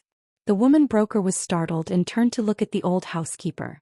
Jiang Pingji saw it and frowned. She closed the sandalwood fan in her hand and tapped it on her palm. She asked coldly, "Is there a problem?" In the blink of an eye, her cold eyes were filled with unfriendliness. It was as if a huge rock was pressing on people's hearts, making them feel depressed. Although the broker house had official permission and was a legitimate business, it was still making dirty money from human trafficking. In this line of work, who could compare to them when it came to the ability to adapt to the situation and speak the right words for the right people? The woman broker in front of them was a leader in the industry. Otherwise, she wouldn't have been able to run the business to such an extent. But now it was strange. The woman trader was almost suffocated by Jiang Pingji's imposing manner. She had no choice but to lower her stout body. Sweat was dripping from her forehead like greasy oil, and the silk flowers in her hair were trembling because of her movements. Nongfu Shanquan Yudiangshuan. Excuse me? So the streamer is going to choose servants today? Yingbasin Sangwashan. Ha, there is hope to sleep with all the officials and generals. The streamer is going to have a private troop? Yimi Yongguang. But it's strange. Why did the woman broker react like that when the streamer said she wanted to buy servants? Not only did the audience want to know the answer, but Jiang Pingji was also confused. However, seeing the old housekeeper's expression, she suddenly understood the cause and effect. She smiled and added, "By the way, the servants sold by the Lu's don't need to be sent to me." Most of the servants sold by the Lu's had been sent to the broker house. Why was the woman broker so surprised? In fact, if one thought about it, it was understandable.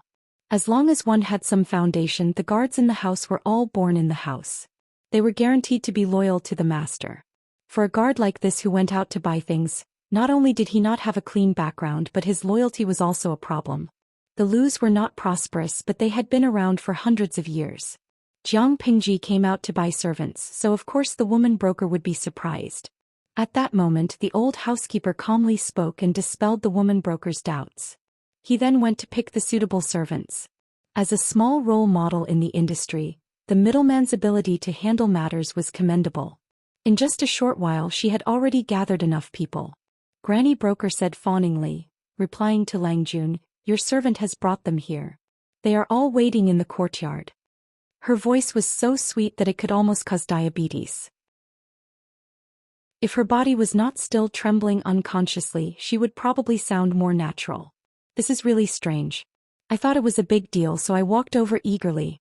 Who knew that when I met the young man's eyes, I actually felt as if my clothes were being stripped off, and even the color of my heart was being seen by the other party. My whole body felt cold. Jiang Pingji looked at the woman broker's unnatural posture. Her pale lips curled into a faint smile. She stood up and said, "Then let's go and take a look. If they're not to your liking, I'll have to trouble you to find another group of people." Of course. In the whole of Hejian County, there is no better broker house than mine. The old woman broker patted her chest and promised. The people waiting to be selected were all in the yard. The woman trader eagerly led the way and hinted, "Is there anyone else you want to look at?" Granny Broker? What was her task? If the officials or the rich wanted to buy their favorite concubines, singers, dancers, cooks, needlework, or rough servants, they would look for a female broker. This was where the real profit came from. For example, the servants and attendants, although the price was high, they were rarely sold. The housekeeper was old, but his ears were sharp. He almost blew his beard and stared at Jiang Pingji. Jiang Pingji was not a decent person. She raised her eyebrows and said in a flirtatious manner, "What is there to look at in your place?" Seeing that there was a chance, the old woman broker suddenly became spirited. She strongly recommended, "Lang Jun, don't be fooled by my small shop, but the quality is excellent. Even the top girls in Lang Lang Alley came from here. They are all first-class beauties." Lang Lang Alley sounded weird, but it was actually the red light district, a place that could not be spoken of. Is that true? Ignoring the old housekeeper's awkward cough, Jiang Pingji smiled and pretended to be very interested. "I've heard people talk about the girls in Lang Lang Alley. I heard that they are not only beautiful but also talented. I was wondering which master had the ability to train and teach them well. I didn't expect them to be right in front of me." The housekeeper was speechless.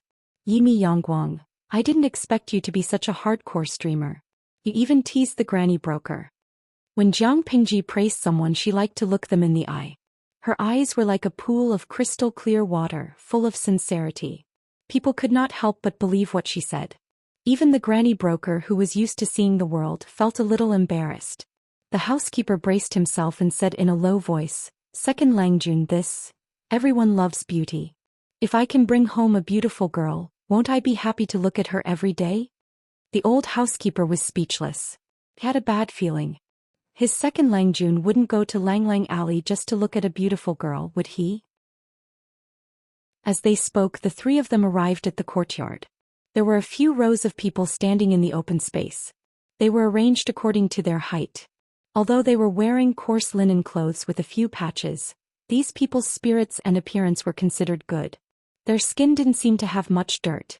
Regardless of their appearance, they gave a good first impression.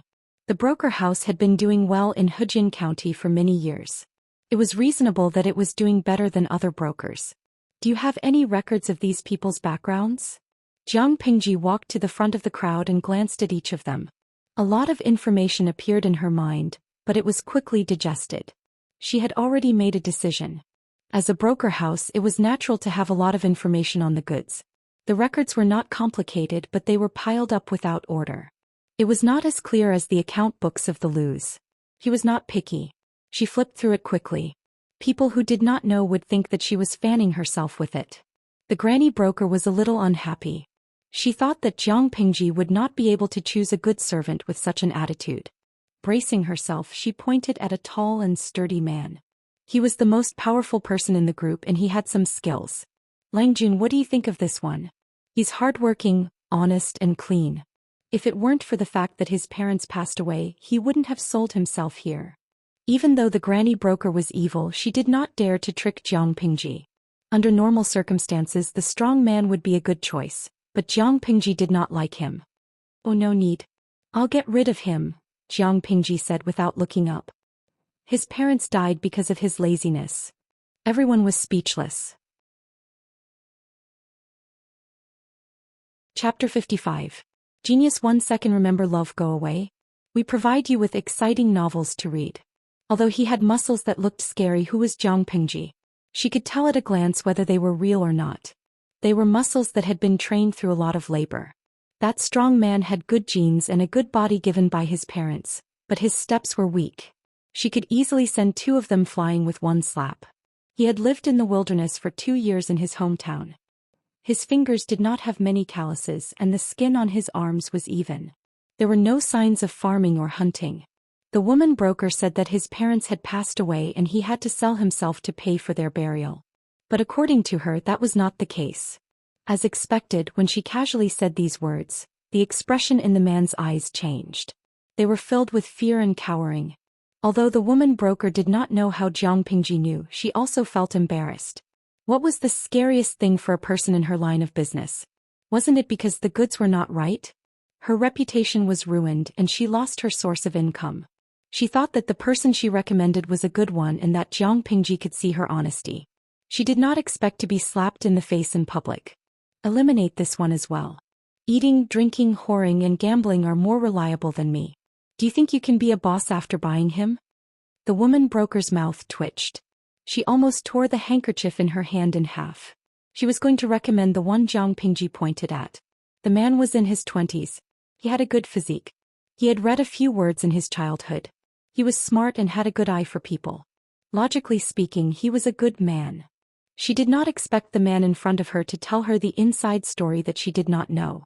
Jiang Pingji said, he has a hidden injury in his ankle. It's not obvious when he walks slowly, but it's obvious when he walks quickly. How can he guard the house? The woman broker was dumbfounded again. The people she had chosen had to be healthy. After all, they were hired to guard the house. Other standards could be set aside for now, but their physical conditions had to be up to standard. Otherwise, how could they protect the master's family? But, looking at the man's evasive eyes, the woman broker knew that Jiang Pingji was telling the truth. And this one Nong Non Tong. The Lius don't dare to take in such a scumbag. It's disgusting. Under the watchful eyes of the woman trader, Jiang Pingji eliminated a few people in a row. She gave a variety of reasons which stunned everyone. After a round of screening, Jiang Pingji glanced at the remaining people and said to them, "Stretch out your right hand." The people of this era had poor physical fitness and poor bones. It was impossible for Jiang Pingji to use the standards of her previous life to filter them, but she would choose the tallest among the shortest. With her eyesight she could filter out those with problems and the rest would depend on their aptitude. Sleeping all over 3 kingdoms. Male god. The streamer knows how to feel bones?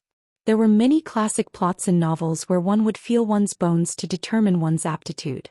How would one do that? In fact, Jiang Pingji did not know how to feel bones, but she had seen a lot and had her own way of identifying aptitudes. If one were to insist that this was bone touching, the essence was more or less the same. However, she didn't need to touch it herself. Just by looking at his arm she could roughly visualize the skeleton in her mind. In other words, if she wanted to, any creature in her eyes would be nothing more than a skeleton. Host V. No, but the skeleton can indeed be used as a basis to determine one's aptitude and potential, but it cannot be regarded as the final basis.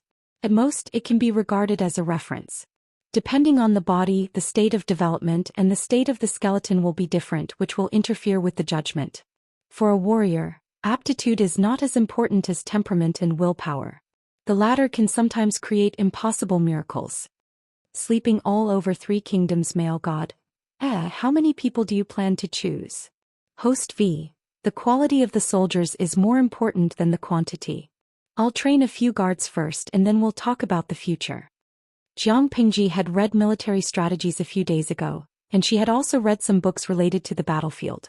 She had even asked Lu Shi himself. After combining the information from various sources, she had a general understanding of the war in this era.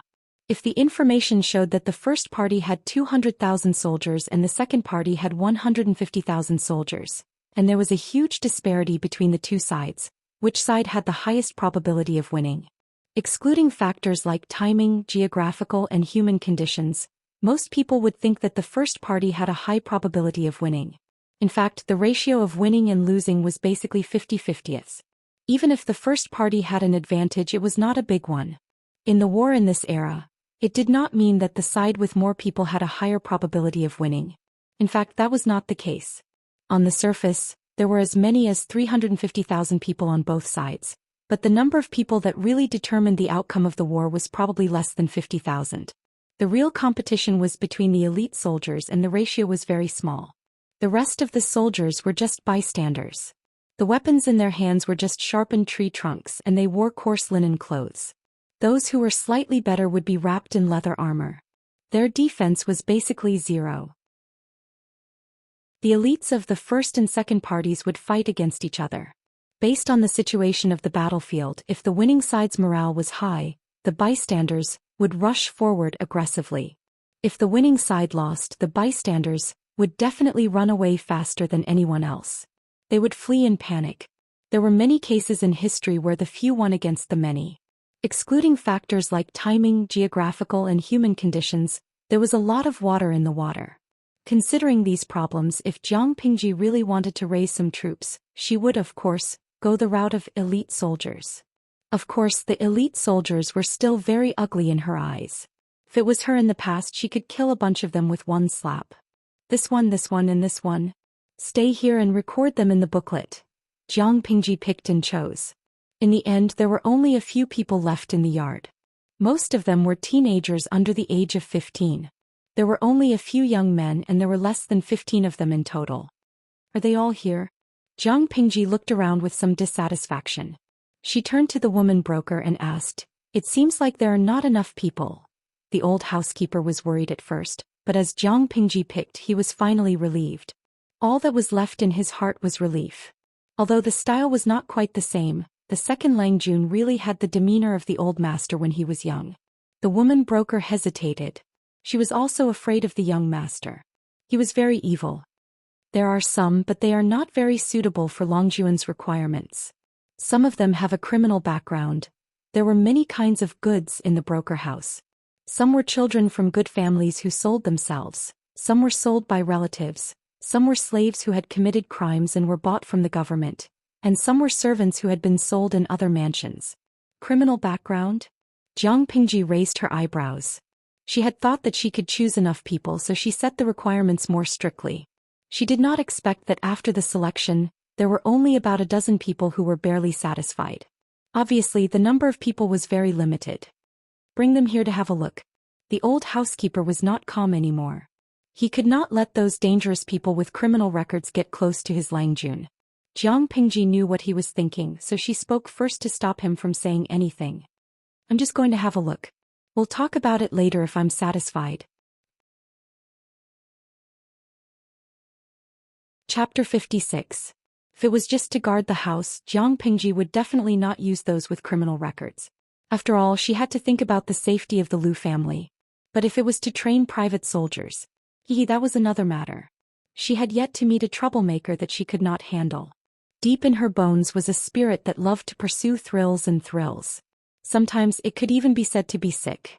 She remembered in her previous life, before she became the commander of the army, her superior trained her, but he also had a headache because of her temper. Every now and then she would see a psychiatrist for guidance.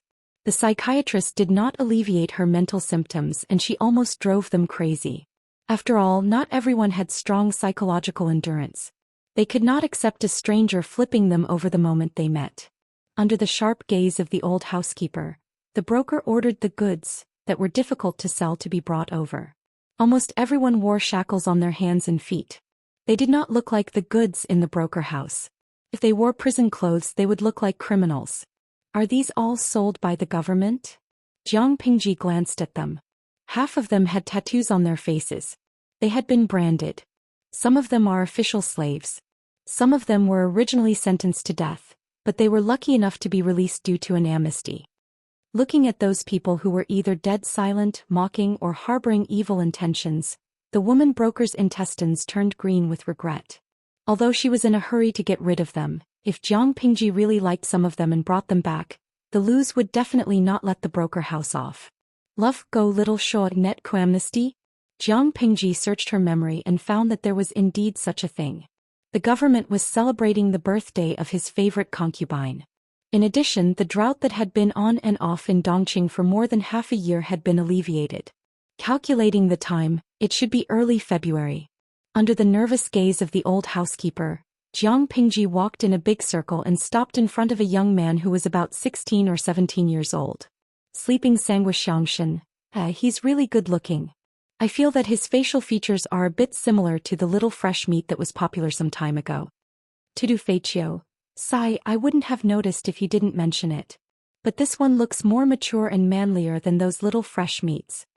In ancient times, one could start a family at the age of 13 or 14.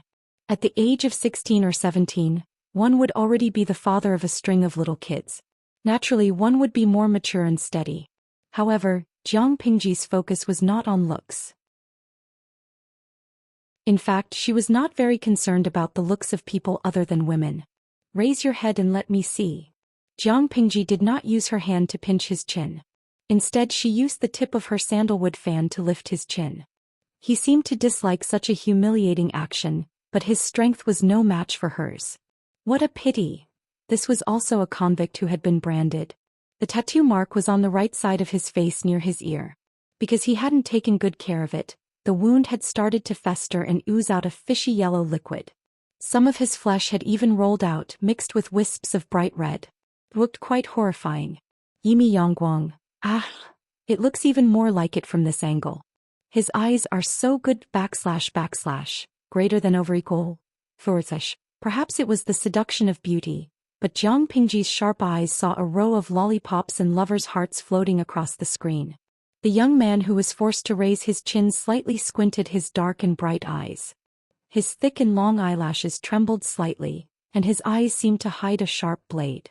Being stared at by him made one feel a sense of dread, as if someone was stabbing their eyelids with a knife. His bloodless lips were dry and pale, and there were even some cracks. His cheeks were dyed a sickly red because of the heat. Because he raised his head, his neck was long and slender. His untidy collar was loose, revealing the delicate curves of his collarbone. The old housekeeper silently moved his eyes away. The scene was too beautiful for him to look at. The woman trader also sighed with regret. It is indeed a pity. Even if the wound on his face heals, it will still leave an ugly scar. At the moment, the trend was for fair and delicate beauty.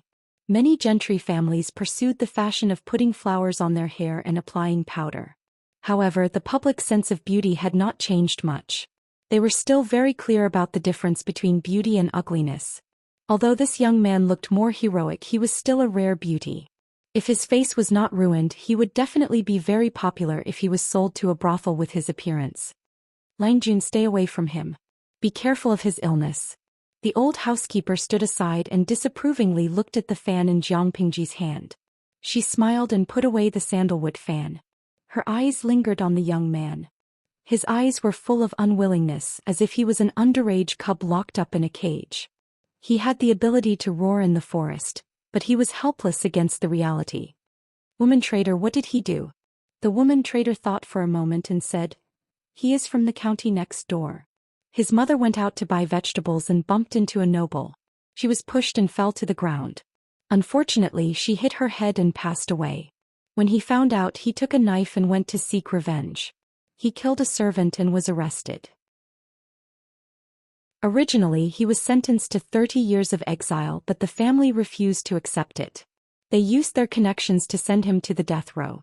Not only did he kill someone, but he also offended the nobles. That family would definitely use their connections to take his life. However, he was lucky enough to be granted amnesty. Because there was a reason for it, and the motive for the murder was out of filial piety, he was taken out of the death row prison and became a slave. He went back and forth a few times and finally he fell into her hands. The woman trader carefully suggested, He is a thorn in the side. He is not easy to train. Why don't you look for someone else? Jiang Pingji pursed her lips and smiled. She opened her fan and smiled. No, I'll take him. The old housekeeper and the woman trader were speechless. Why did she hate him so much? It's hard to find someone who is literate. It's even harder to find someone who is literate and has some brains. It's just a few taels of silver. The young man glared at her.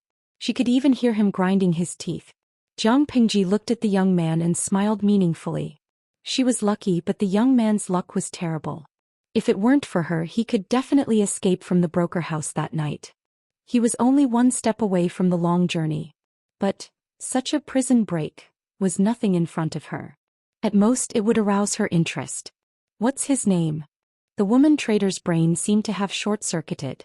She only regained her composure now and quickly answered. His name is Su Ku. Jiang Pingji asked casually, do you have a courtesy name? The young man had practiced martial arts, but there were thick calluses on his fingers from holding a brush. He must have studied for a long time. No matter who gave him his name, the scholars in ancient times should have a courtesy name. Jiang Pingji still did not understand why naming was so complicated. A name was a name. Why bother with a messy courtesy name? The woman trader could not answer. She secretly kicked Su Ku and glared at him fiercely. Lang Jun asked you a question. Su Ku pursed his lips. The anger in his chest had not been extinguished, but the situation was against him. He could only suppress it for now. Chapter 57. Replying to Lang Jun, my name is Xiao Yu. Su Ku lowered his head, trying not to let others see the hatred in his eyes. Jiang Pingji mocked. Xiao Yu?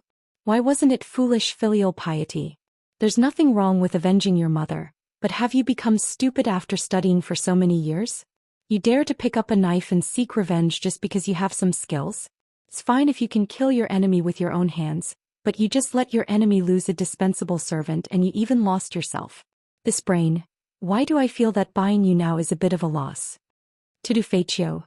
That's a slap in the face. Just half a minute ago you said that buying him would be a good deal. Unlucky adventure welcomes you. Streamer, I'm telling you, as long as you travel through time, you can definitely find a top talent in a broker house. I think this Su Ku is very promising under smiley face triangle. Under even if he's brainless he can still warm the bed in the future. Maybe he's the male lead. Nongfu Shangquan Yudiangshuan. Why isn't it the female lead? Ignoring the young man who suddenly raised his head, she waved her hand, and someone naturally categorized Su Ku into the shopping column. After another round of picky choices including Su Ku, she chose another 6 people. Including the previous ones, there were a total of 20 people. Have you memorized everything? Jiang Pingji asked the old housekeeper. Let's settle those people in the farm outside and train them well. The old housekeeper was a little upset, but his face was full of wrinkles, so it was impossible to see his expression. The old master had also said that Jiang Pingji would make all the decisions for the day, and he only needed to do what he was supposed to do. Lang Jun, I've noted everything down. By the way, buy 2 strong old maids, the kind that can cook big wok dishes. Jiang Pingji hadn't even taken 2 steps when she said to the woman broker, it's best if they're hardworking and keep their mouths shut. Don't even consider those who like to cheat. The old housekeeper was puzzled. The Lu residence was not big and there were only a few masters to serve. Therefore there were enough servants for now. Jiang Pingji suddenly wanted to hire 2 more rough old women, but she did not know what to do with them. It was a big business for the broker house to buy 22 men at one time, not to mention that 20 of them were valuable men. The price of adult men was the highest and the younger ones were slightly cheaper. The old women who did rough work could also be sold for 8 or 9 taels of silver. This was a legitimate business and they still had to go to the government for an open road, so it wouldn't take much time. After settling the debt, Jiang Pingji received a stack of contracts from the woman broker. She took out Su Xiaoyu's contract. Tell the farm people to keep an eye on that Su Xiaoyu. Don't let him escape. Jiang Pingji put away the contract and smiled meaningfully. She reminded him, if you catch him in the middle of the night, remember to inform me immediately. If he's lost, I'll settle the score with you. After buying people from the broker house, Jiang Pingji had other things to do. Lu Shi's test was not over after buying people. There was a series of follow-up tasks. She had to know how to settle the people, daily training and expenses. Speaking of expenses, she had to know the purchasing process and the prices of the goods. Only then could she use the budget more rationally. I feel like I was tortured by my boss. Jiang Pingji sat in the carriage. The table was covered with paper and a pen. She opened the new booklet given by the old housekeeper and recorded the name, identity, and purchase price of each servant in detail. The bullet screen was full of laughter. It was rare to see the streamer who had always been successful being defeated. They seized the time to have some fun. The farm's area is not small. We can let them farm while training. We can try to be self-sufficient, balance their income and reduce their consumption. Clothes every season are another expense, and we also need to prepare the necessary training tools. In order to motivate them, we can set up a reward and punishment system. Jiang Pingji copied the draft she had already written on the bamboo paper. In the end, looking at the bamboo paper full of words, Jiang Pingji was finally satisfied. The next step was to understand the basic prices of goods, and try to use the budget she had to reduce unnecessary waste. Apart from these arrangements, she also had to come up with a training plan. Otherwise, how could she train a flock of sheep into real lions? Unfortunately, the genetic quality of the people in ancient times was not good, and their physical fitness was far from the standard of her era. Many of the popular training methods of the future could not be popularized. She could not mechanically copy them, so she could only adjust them according to the conditions of the current era. To put it more vividly, the difficulty of training for children in her era was like hell in this era. Jiang Pingji licked her lower lip expectantly. Her eyes were full of interest. She loved challenges like these. Every challenge could stimulate the calm and cool blood in her body. She could not help but be excited. I really can't wait. To do Feiqiu, why do I have a bad feeling? Looking at the streamer's smile, I feel the air around me turn cold. Yimi Yangguang, you're not alone. I feel cold too. I'm a newbie and I'm shivering. Should it be said that the purer a person is, the stronger their intuition? Looking at the bullet screen that flew past, Jiang Pingji was finally willing to restrain the emotions in her heart. She stopped smiling. It was the beginning of March, so the sky darkened early. Life in ancient times was boring. The rich could still light a lamp to read, listen to dramas and find something to do to pass the time. Ordinary people, on the other hand, ate early and went to bed early. It was almost mealtime, so the housekeeper urged her to go back and eat with Lu Shi. Before Lu Shi came back, the Lius ate separately. But now that the master of the house was back, it was inappropriate for the family to eat separately. When she arrived at the main hall, Jiang Pingji was surprised to see Madame who usually stayed in her yard, sitting on the left side of Lu Shi. As for the second lady, she was still resting in her yard because of her health. Jiang Pingji bowed to Lu Shi with the etiquette of this era and nodded to Madame Hu. Coincidentally, the servants came in with the food. Third brother and second sister are eating in their own rooms? Jiang Pingji asked while the servants were still arranging the table. In this era, it was important not to talk while eating. The rules of the Lius were not as strict as those of the Lius, but basic etiquette was still important. If Jiang Pingji had any questions, she could only ask them before mealtime. Otherwise, she would have to stay silent until the end of the meal. Madame Hu looked down as if she was looking at the delicate embroidery on her clothes. Lu Shi frowned, but he did not speak. In the end, it was Madame Hu who broke the awkward silence with a smile. Third Lang Jun was too playful a few days ago and his face was disfigured. According to the doctor, he needs to rest in his room for a while and control his food intake. Otherwise, it will leave a scar. The second Yangzi is still young and shy. She blushes easily when she talks too much. Cousin has always been serious. If he keeps a straight face, the girl will cry.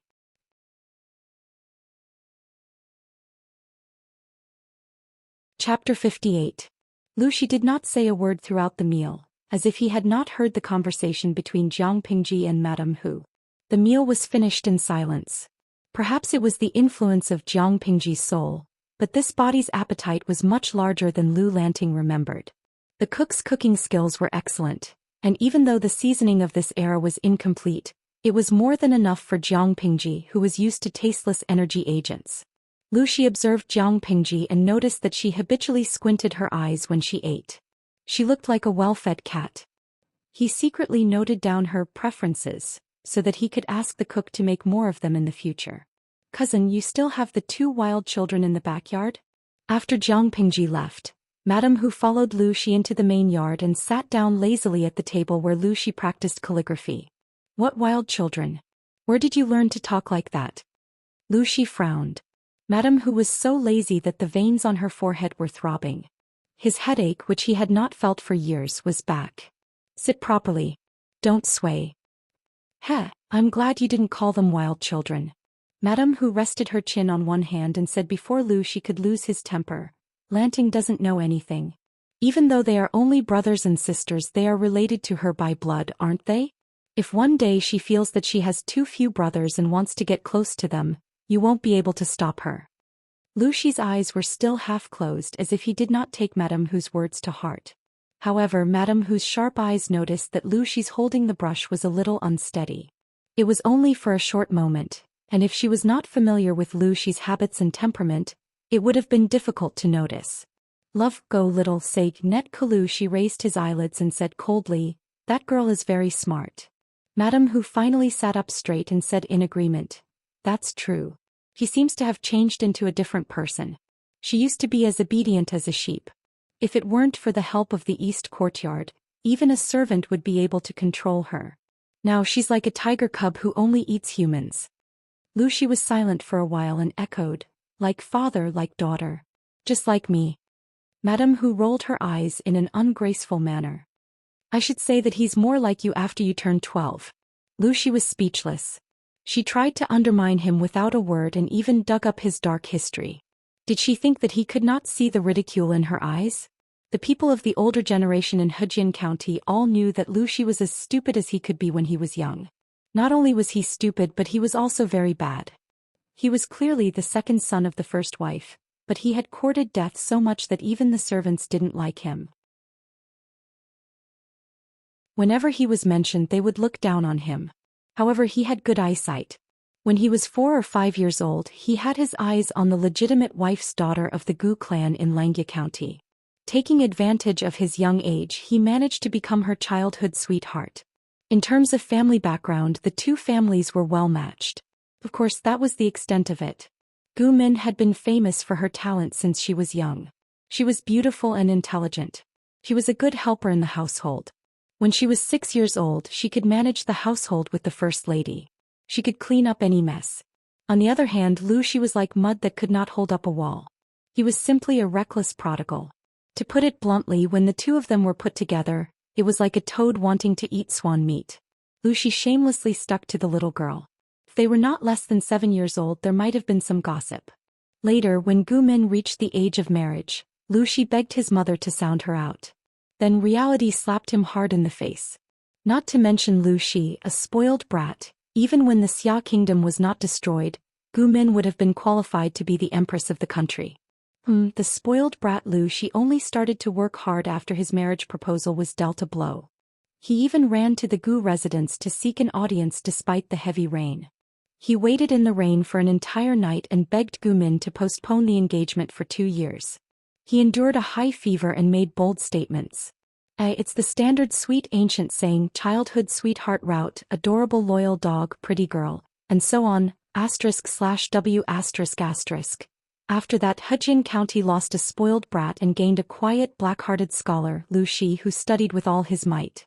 As they were talking, the old housekeeper came to see them. Lu Xi remembered something important and quickly asked Madame Hu to sit up straight. Come in. The old housekeeper came over to report Jiang Pingji's schedule for the day. At first, everything was fine. Lu Xi's expression changed slightly, but overall, it was a father's praise for his child. But when Jiang Pingji lifted Su Xiaoyu's chin with her folding fan, he was silent. Suku? The one who was branded and has a tattoo on his face. Is he Su Xiaoyu from Zisong County? Lu Xi asked uncertainly. The old housekeeper was confused. He had only said that the boy was called Suku. He did not mention his courtesy name or his background. How did the master know? Yes, the second Lang Jun took the slave contract alone. He was even sure that the boy would try to escape in the middle of the night. Lu Xi snorted. He's fickle and rebellious. How can you raise such a person? Flanting said that he would escape in the middle of the night. He would definitely escape. There aren't many guards at the farm. If the guards are lax at night, he might really be able to escape. The old housekeeper did not understand his master. He asked hesitantly, then, "Master, in your opinion, if Zhou Xiaoyu really escaped in the middle of the night, he would be an escaped slave. If he was caught, he could be killed immediately. In any case, Lanting spent a lot of money to buy it. How could you let it escape?" Lu Shi had given Jiang Pingji a very limited amount of money to test her. If she spent it extravagantly, the servants she bought would probably be left with nothing to eat. At this point, Lu Shi suddenly revealed a smile that was very familiar to everyone. It made them shudder when they saw it. Every time he wanted to scheme against someone and make them unlucky, he would always smile like this. Over time, it scared people to the point that they developed a phobia. Send another team to guard the farm. If he escapes, break one of his legs. It will take him 100 days to recover. Let him stay put. The old housekeeper was a little surprised. An escaped slave did not need to be killed? Since when was his master so easy to talk to? The old housekeeper was about to leave when Lu Shi suddenly changed his mind. Lu Shi's changed order made the old housekeeper even more confused. "Forget it. I'll go see Zhou Xiaoyu myself. As for Lanting, just let her know. There's no need to hide it from her." Madame Hu frowned and asked, "What's Zhou Xiaoyu's background?" Lu Shi smiled coldly. "He's a wolf that bites and can't be tamed." Such a bad evaluation. Madame Hu looked down. "Can't be tamed? But at least he can bite. He's better than a dog that only knows how to bark." Lu Shi understood that there was a hidden meaning in her words, but he did not respond. Madame Hu waited patiently for a while. Finally she snorted, stood up and left. The room was silent. Lu Shi sighed and muttered, "Minus spoils him, but his temper is still so bad." Chapter 59. In the farm outside the city. Su Ku and other people who were bought were placed in 3 long rooms. Everyone could get a new thin quilt. It was still a chilly spring. The night was cold and the wind was strong. If they didn't cover themselves with quilts, they would definitely be cold. The 2 old women who did rough work were arranged in a separate room. The older ones were already numb. They quietly hugged their blankets and lay down on their beds, stiffly like corpses. Su Ku, who was young and vigorous, couldn't easily accept his fate. He grabbed the thin quilt with both hands and his eyes were inexplicably gloomy. The teenager in the bed next to him turned around and found that Su Ku was still sitting on the bed. He couldn't help but sigh softly. "Brother Su, why aren't you sleeping now? Tomorrow I don't know what the master wants us to do. Why don't you sleep early?" Before he finished speaking, Su Ku interrupted him with a hoarse voice and said, "You sleep first. I was very sick a while ago, so I slept a lot. Now I don't feel sleepy. If I disturb your rest, I will go out to enjoy the wind for a while. You sleep first." After that, Su Ku lifted the thin quilt, tightened his thin lips and opened the door quietly. He saw the dark sky outside. There was no other sound except for the faint snoring coming from the door and the wind outside. Su Ku saw that and couldn't help licking his molars with the tip of his tongue. A plan that had been put on hold came to his mind again. If he didn't leave now, when the people in the room behind him were tamed by the Lus, there would be no chance for him to escape. Since he was lucky to be taken out of the death row, Su Ku had been thinking about regaining his freedom all the time. However, he became a slave and fell into the hands of the broker house. He could only choose to endure and stay dormant. It was not easy for him to figure out the law of the patrol guards in the broker house. He even made other preparations to escape tonight, but he didn't expect to run into Jiang Pingji. However, it seemed that there was nothing wrong with it. The broker house was very strict with the goods. Basically, they patrolled twice in a quarter of an hour. There were strong thugs both inside and outside. Although he knew some martial arts, he was a weak scholar after all. Not to mention that he was sick now.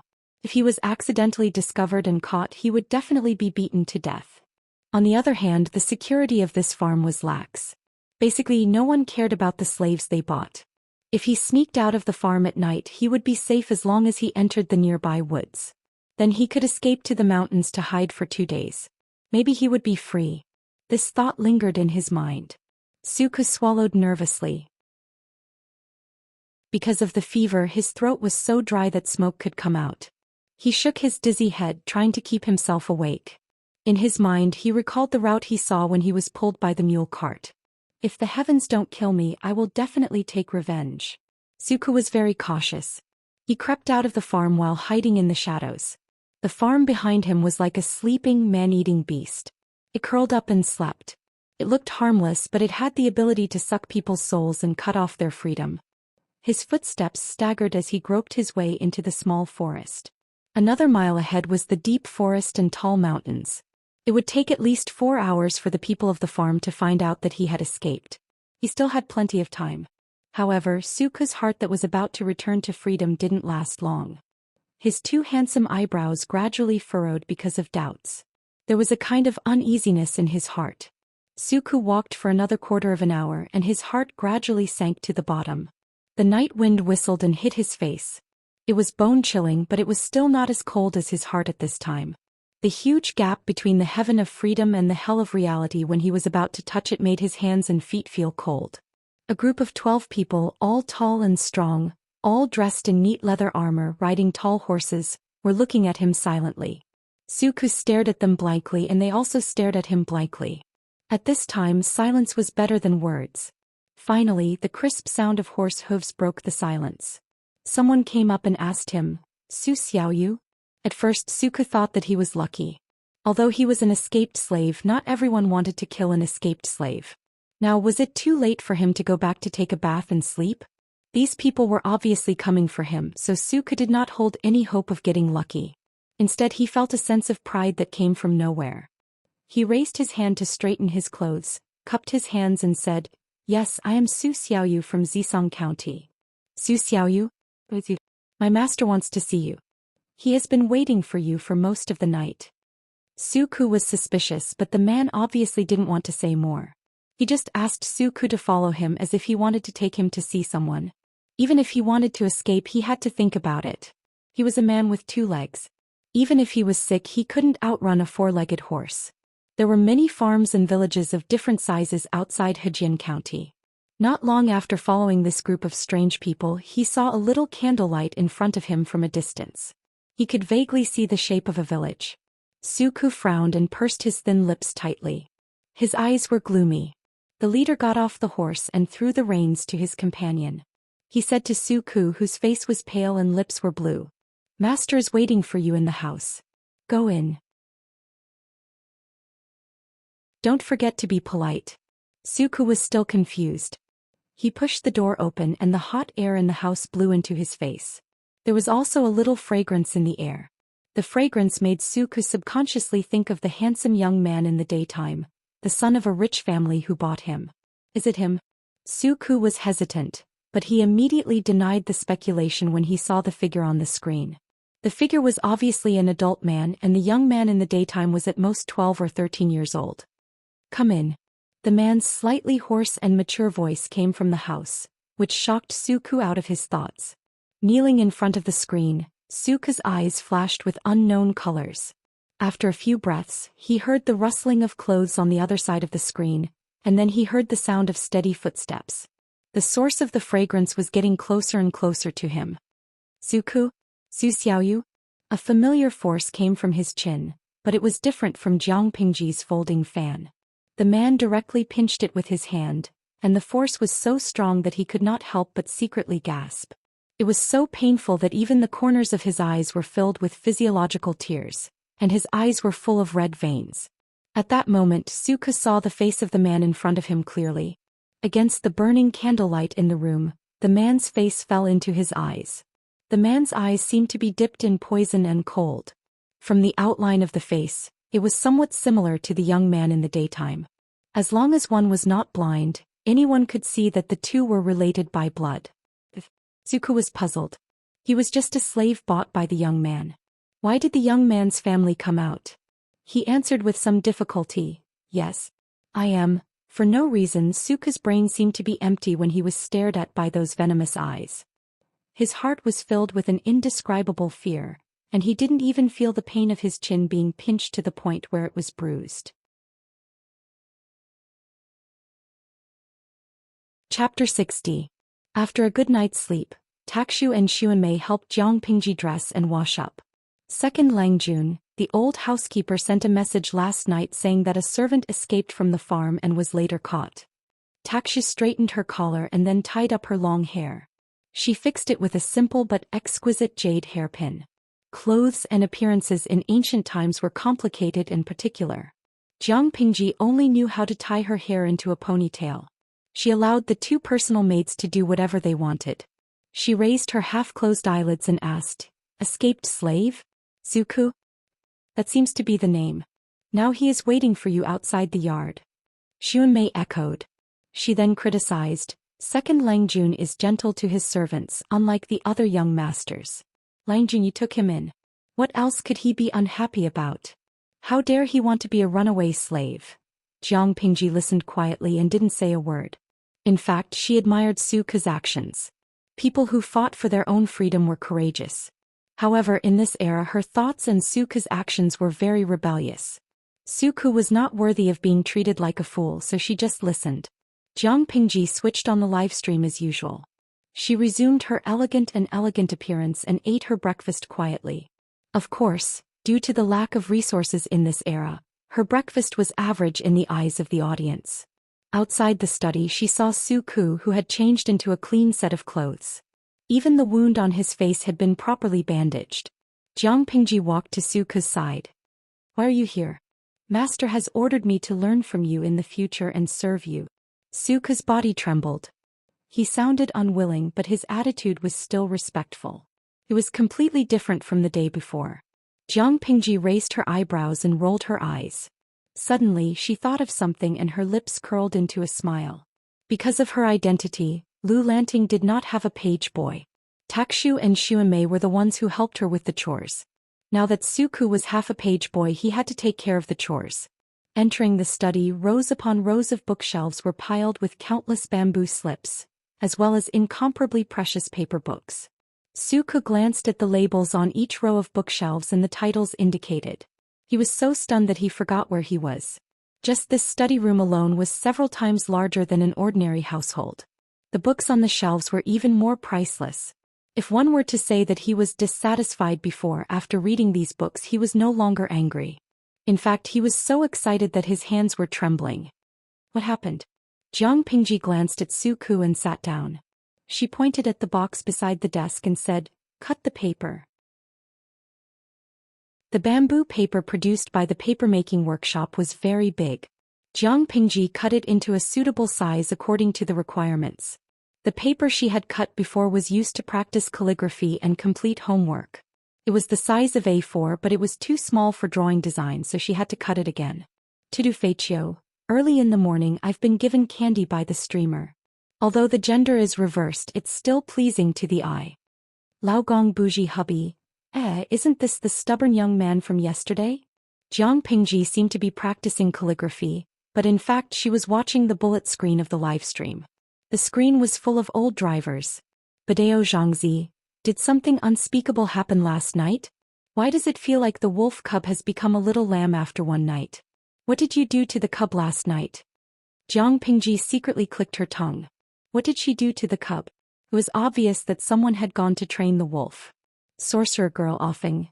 I haven't been here for 2 days and the streamer has already started to build a harem?"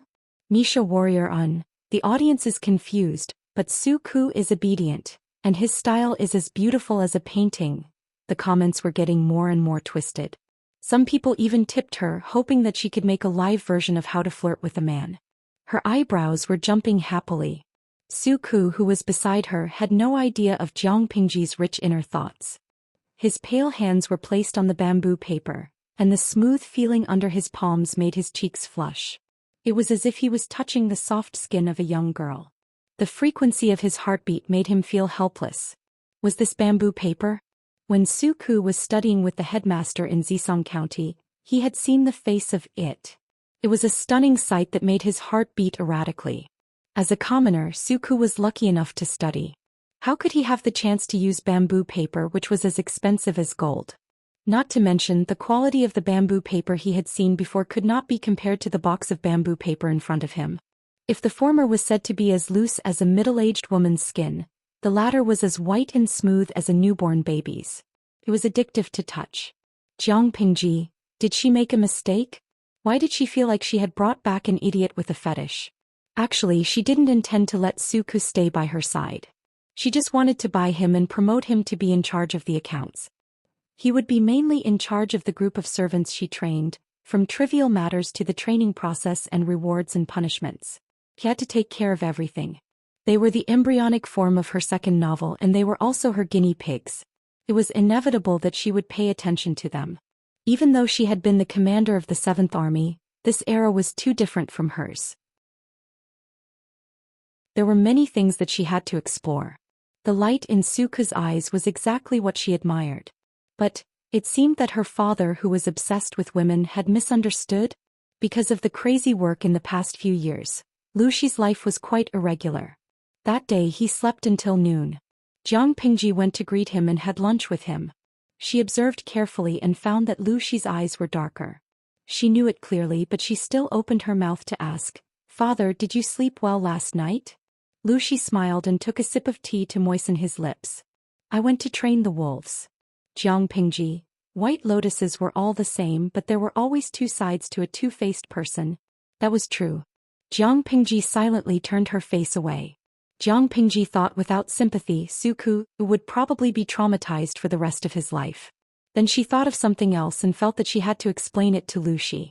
She thought that Luxi might have misunderstood and thought that she was attracted to Suku's beauty. "Father, Suku is a man after all. It's not appropriate for him to stay by my side." Jiang Pingji was a girl now. Suku and Feng Jin were not blind. If they were not careful, they would be exposed. Luxi said, "After all, I bought him with real money. I'll keep him as a page boy for now. If he doesn't work, then I'll send him away." Jiang Pingji narrowed her eyes. Was there a hidden meaning in Luxi's words? "I want him to be in charge of the training of the servants. He can also be an accountant." Luxi looked up at her and frowned slightly. Then he said indifferently, "It's up to you." Chapter 61. To provide you with wonderful novels to read. Life in ancient times was actually quite boring. If Luxi hadn't given Jiang Pingji such a test, she would have been bored to death. In such a state of idleness, she began to particularly miss the days when she had to put her head on a belt. The system despised her. "I thought the host would regain the skills from your previous life and become a Vajra Barbie or something," Jiang Pingji said matter-of-factly. "This body is too weak to withstand that level of training, and it will make people around me suspicious. I have a thorough plan and I need a reasonable time. Now is not the time." How could she forget the incident with the bandits in Hejin County? She didn't want to try the feeling of powerlessness a second time. But she also knew that the genes of this body were not good enough and the overall quality was also not good enough. Under such circumstances, no matter how much she trained, it would only slightly increase her strength. The effort and the gain were completely disproportionate. She would only do that if she was out of her mind. There was obviously a safer way, so of course she wouldn't choose the one that was far away. Moreover, even now there are not many people who can defeat me, right? Most people who saw her would think that she was a thin young man. With her age and figure, how much damage could she do? In fact, her strength was higher than that of a strong adult man. Coupled with her rich combat experience, she was simply a human-shaped killing machine. Her current life was stable and her strength was enough to protect herself. As for the rest, she already had a plan in her mind. The system snorted. "It's so boring to follow a host like you. It feels like there's no use at all." It was a system that broadcast palace intrigue. All kinds of beauties fighting and scheming against each other were the mainstream. How could it be like Jiang Pingji? "Your useless trash system." Jiang Pingji mercilessly attacked it, but there was always a smile at the corner of her mouth.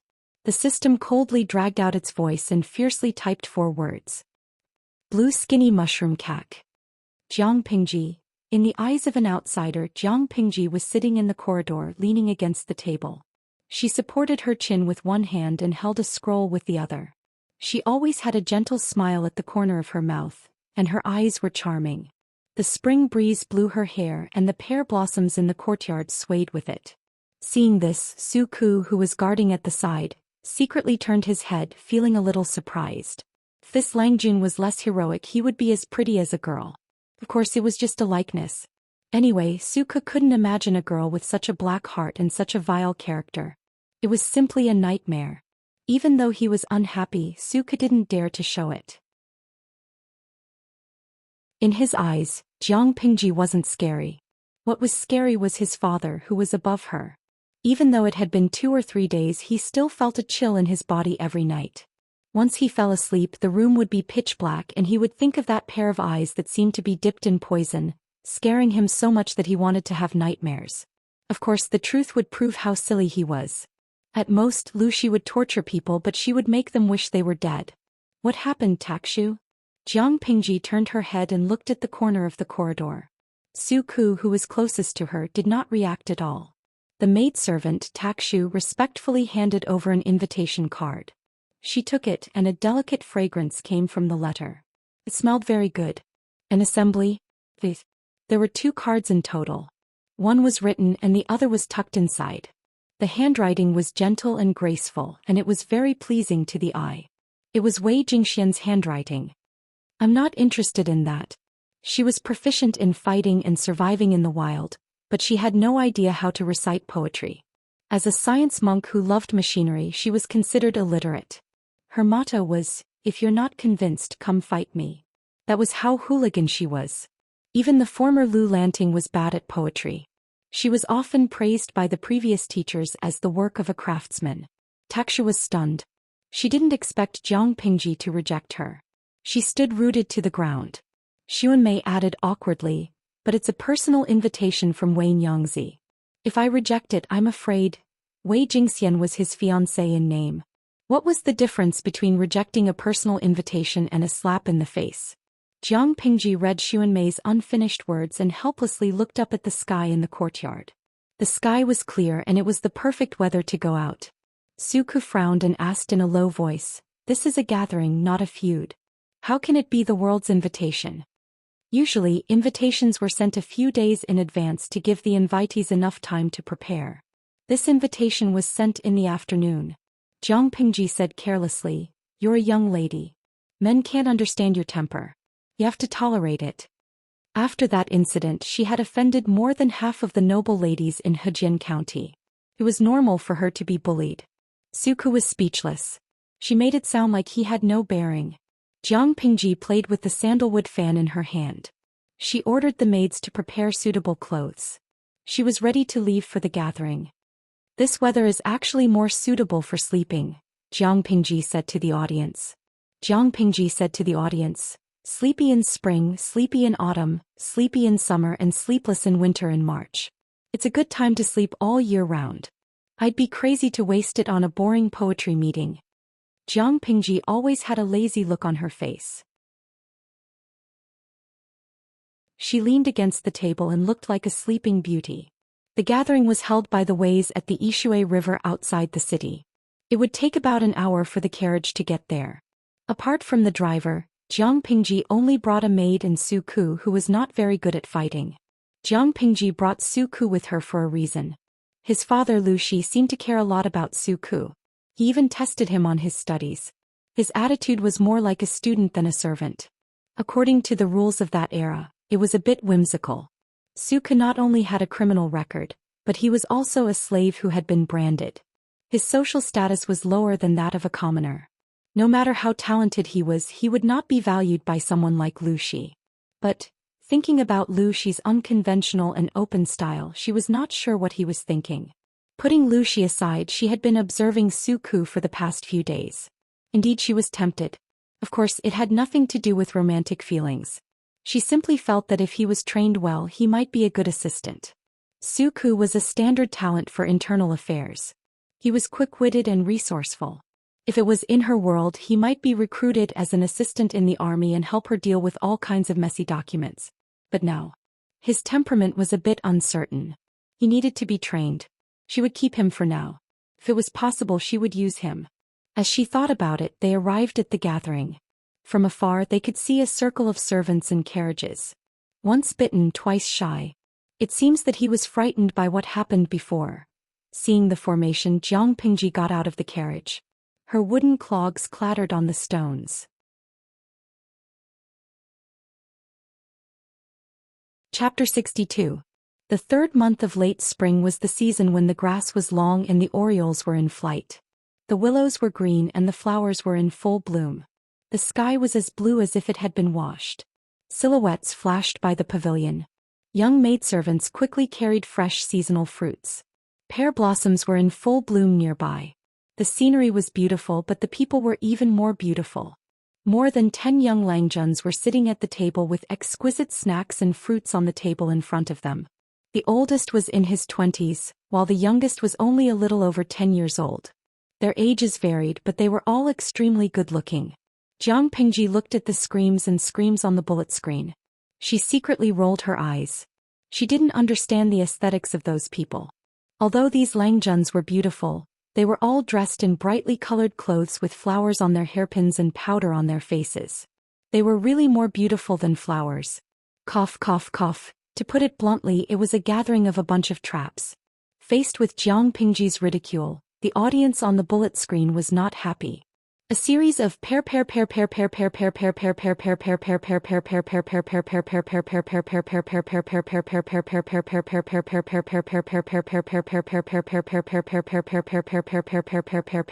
blocked her vision. Everyone had their own aesthetic standards. Jiang Pingji was speechless. Receive? Alright, she surrendered. Other than these decent Langjuns, there were a few noble ladies sitting on the other side of a translucent landscape screen. At a glance, more than half of them were acquaintances. Not long ago they had just experienced an exciting adventure, and now they were in the mood to participate in the scholarly gathering. These young ladies were really bold.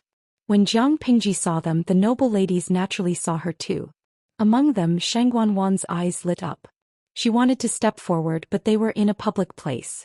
Everyone thought that Jiang Pingji was a man and Wei Jingxian's fiancé. If she was too attentive, she might be misunderstood as having feelings for Sister Lanting. As he thought of this, he froze in his action of getting up. Annoyed, he sat back down, feeling listless. Jiang Pingji did not sit with the noble ladies. Instead, she found a seat among the Langjuns. Su Ku and Takshu, the maid, sat on either side of her. She was a little late. The assembly had already begun a quarter of an hour ago. Everyone was very dissatisfied with her behavior of not even apologizing. However, they did not say it out loud and only silently expressed their disregard. Jiang Pingji did not care at all. She picked a fruit that was soaked in the well water and threw it into her mouth. A refreshing coolness spread throughout her body. Going against a few embroidered flowers and plants while reciting poems? That would be a waste of time. He might as well eat, drink, and take a nap when he was tired. She was relaxed, but the audience was anxious. They were still waiting for Jiang Pingji to amaze the world with a brilliant feat and slap their faces. You're just going to change places to eat, drink, and then take an afternoon nap when you're participating in the poetry meet? Host, you're such a disgrace to the transmigrated woman. Host V. When I was in school, my grades in liberal arts were pretty low. Please don't make things difficult for me. Even the archaeologists of my era might not be able to understand the ancient sayings of ancient times. Other than training, I usually fight. I'm a martial artist. The audience was dumbfounded. This was different from the script. Lan Chue Yubuja. It's okay, host. We'll be your support. Baidu and Daddy Gu will help you. Sorceress Ah Feng. Left hand is the Tang dynasty's third wave. Right hand is the Song dynasty's Yuan Chu. Above you, you have Li Bai's support. Below you, you have Du Gong's support. Host, you're a great person standing on the shoulders of the giants of poetry and literature. Even if they're dwarves, you can beat them in seconds. You were just licking the screen half a minute ago, and now you're turning against me after licking the screen? Jiang Pingji was speechless as she read the comments. Turning against them was as easy as flipping a book. Misha Warrior Ah Yuan. My mouse is already on the Baidu search interface. I'll search for all the poems you want. Jiang Pingji began to reflect upon herself as she looked at the audience, who were not afraid of making things worse. Had she been too quiet these past few days? How could she make the audience forget about her previous brutality? Host V. As the saying goes, there's no first in literature and no second in martial arts. One poem can't win them over. If you cheat, you'll be exposed in minutes. Even if you make an amazing poem, they won't let it go. What should I do next? Moreover, the mainstream of this era was not about quatrains or songs. It was useless to copy them mechanically. Perhaps in other eras, being exposed for plagiarism or impersonation was not a big deal. But in this era where literature prevailed, it was tantamount to seeking death. It would also implicate the whole clan. Even if one was from a noble family, once such a thing happened, one's entire life would be ruined. Since it was so clear, the audience who had been following the stream for the past few days became much more clear-headed and stopped making a fuss. Sigh, it was so boring without a poem segment. They'd better continue licking the screen in silence. Jiang Pingji did not have the time to celebrate the rare moment of peace. She heard someone call her name and subconsciously turned her head to look. What's the matter? The other party choked. Anyone who was not blind could see how absent-minded Jiang Pingji was just now. Due to the chaos of the 16 kingdoms and the unification of the Xia kingdom, women were not restricted to the boudoir. Even now, the 5 kingdoms were divided into Xia, and the social atmosphere was biased towards men's rights. Women were slowly restrained by various rules, but for now it was not too strict. A gathering like this was basically equivalent to a blind date for young men and women of the right age. These Langjuns, even if they were not interested in the noble lady next door, still wanted to show their best side, like a peacock spreading its tail. Just when they were trying their best to show off their talents, a traitor appeared in the middle of the crowd. She looked like she was not interested. Wasn't she looking for trouble? When the Longjuan's face was about to turn red, the audience who were watching the gathering reminded Jiang Pingji on the bullet screen. She then looked slow and said, "I'm not good at poetry. I'm afraid I'm going to spoil everyone's mood." She rejected me so directly? The atmosphere was slightly awkward. At that moment, a clear voice came from the side, like pearls falling on a jade plate. There was a hint of a smile in the voice. "Lanting is really mischievous. If it wasn't for the gathering, it would be extremely difficult to see you." Feng Jin walked out from under the pear tree. His skin was like snow, his face was like jade, and his eyes were like dots of paint. His phoenix eyes were long and narrow, and the ends of his eyes were slightly raised. He was not old, but his charm was already beginning to form. Compared to Feng Jin's charm, which attracted the attention of the people when he appeared, Jiang Pingji's performance was too uncooperative. "Why are you still in Hejin County?" Everyone was speechless. She just came to the gathering and you want to kick her out of Hejin County with just one sentence? Feng Jin did not show any anger towards Jiang Pingji's disdain. Instead, he asked the servant to place a seat next to her. He joked, "Lanting's heartless words are really hurtful." Jiang Pingji snorted. "Before saying those words, first clean up the perfume on your body. Let me give you a word of advice. You're young and refined." Feng Jin was stunned for a moment. He understood the meaning behind her words. His pale cheeks suddenly turned red and he almost lost his composure. Chapter 63. Young and Refined. Lan Chui Yu Buzha. Hey young man, young and refined. Masturbation is bad for your health. Badeo Zhangzi. What do you mean by young and refined? I don't understand anything. Tudu Feiqiu. Hey, I'm so embarrassed that I'm turning yellow. Feng Jin blushed and said in a low voice, "Lanting, don't slander me. When did I ever do such a thing?" Jiang Pingji looked down on him even more. "If you don't do such a thing, do you want to see a famous doctor?" Feng Jin was speechless. Was this the legendary yellow mud that fell into one's pants? Even if it wasn't shit, it was still shit? Who said one had to look for girls in a brothel? Couldn't he just listen to the music and watch the beauties dance? It seemed like nothing good ever happened when he saw Jiang Pingji. Feng Jin took a sip of tea to calm himself down. At that moment he noticed Su Ku, who was sitting behind Jiang Pingji, and asked, "This is?" Jiang Pingji said, "My new page boy. He's arrogant but he has some skills. Maybe he'll be of great use in the future." Feng Jin was surprised. "I can't believe I heard such high praise from Lanting. He must be extraordinary." He had seen Jiang Pingji's mouth, but he didn't know how her eyes worked. It seemed that no one could hide from her. Su Ku was valued by her, which meant that he wasn't weak. That made the young and energetic boy want to compete with him.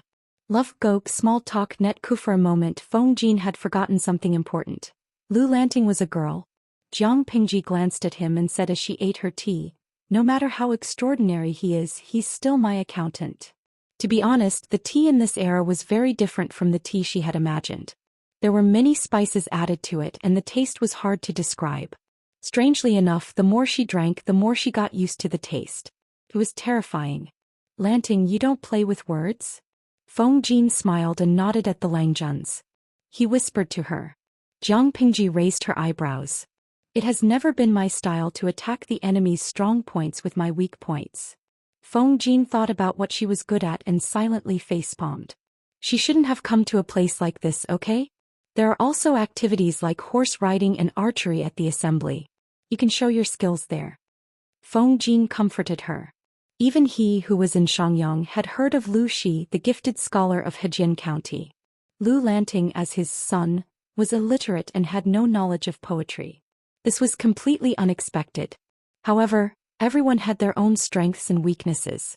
Just because the father was brilliant did not mean that the child had to be a master of the literary world. Oh. Jiang Pingji glanced at the Langjuns, who looked like peacocks spreading their feathers, and laughed disdainfully. I heard that in spring the male animals like to show off their strong bodies and extraordinary abilities to the females. With their abilities they can play the guqin, sing and recite some poems that make them feel sour, but it's too much for them to ride a horse, shoot an arrow or throw a pot and so on.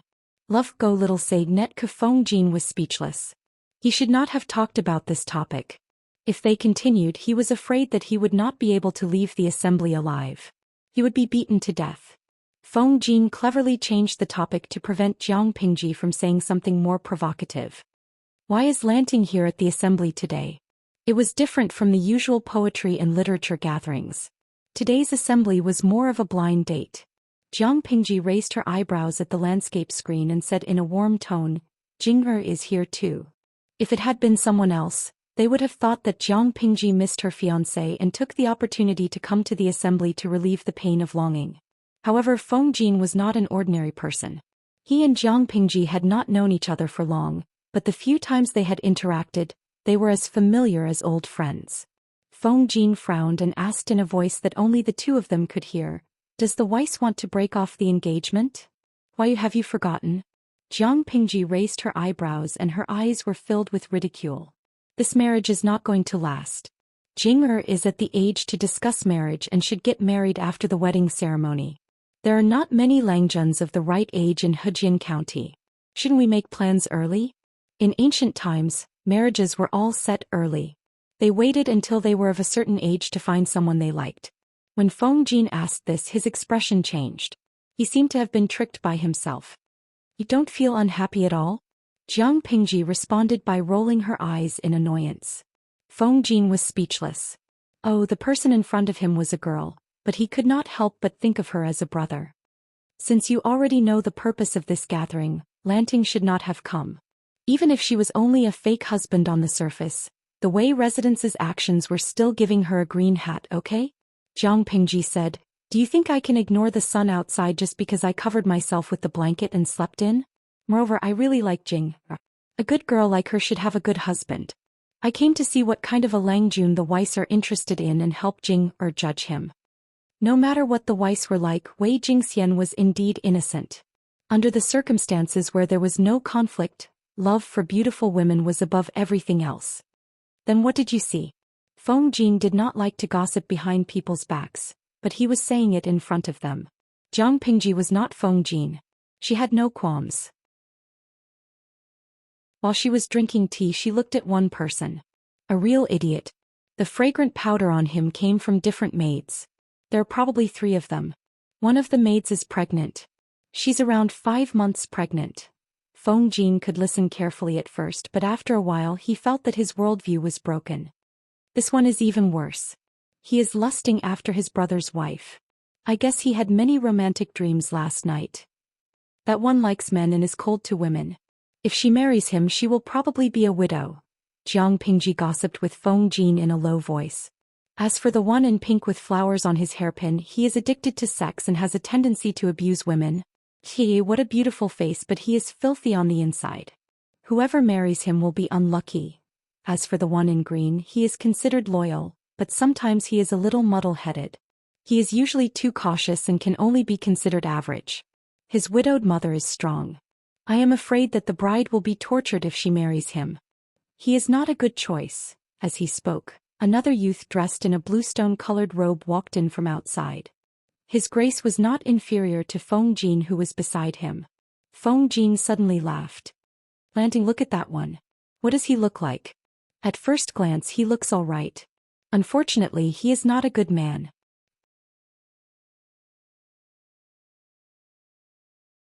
Chapter 64. We provide you with wonderful novels to read. Feng Jin's eyes lit up. He continued to ask, apart from these, is there anything else?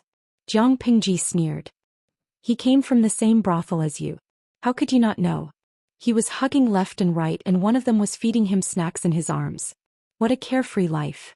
To put it bluntly, we fought for a few rounds. We had to wash up before we rushed over. Feng Jin's pale face turned red again. He felt even more awkward and uncomfortable than before. Why did he hate Lu Lanting so much? He knew Lu Lanting was ruthless, but he still wanted to be bullied. Jiang Pingji glanced at the Langjuns, who were still chatting and talking about poetry. No matter how beautiful they were just a pile of weak bones in her eyes. They were so weak that it was disgusting. Jiang Pingji threw the teacup on the floor. Boring. Takshusuku, follow me. She stood up and walked past Wumajun. She did not see the awkward expression on his face.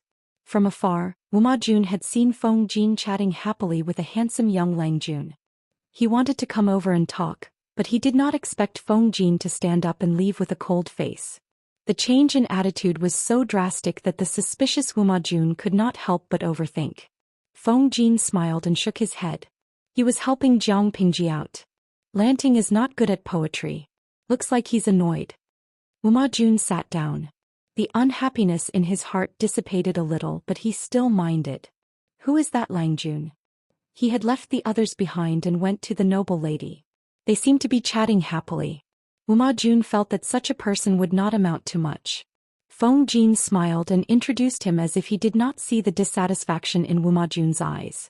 Lu Zhongqing, the second Langjun of Lu County chief's family. In all of Dongqing, Lu Shi from Hejin County was the only person called Lu Zhongqing who was also the county chief. Of course, the title, County Chief Lu, would have to be changed in the near future.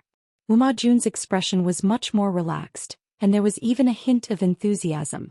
Although Lu Shi was not in the imperial court and his official position was not prominent, no one in the imperial court dared to ignore him.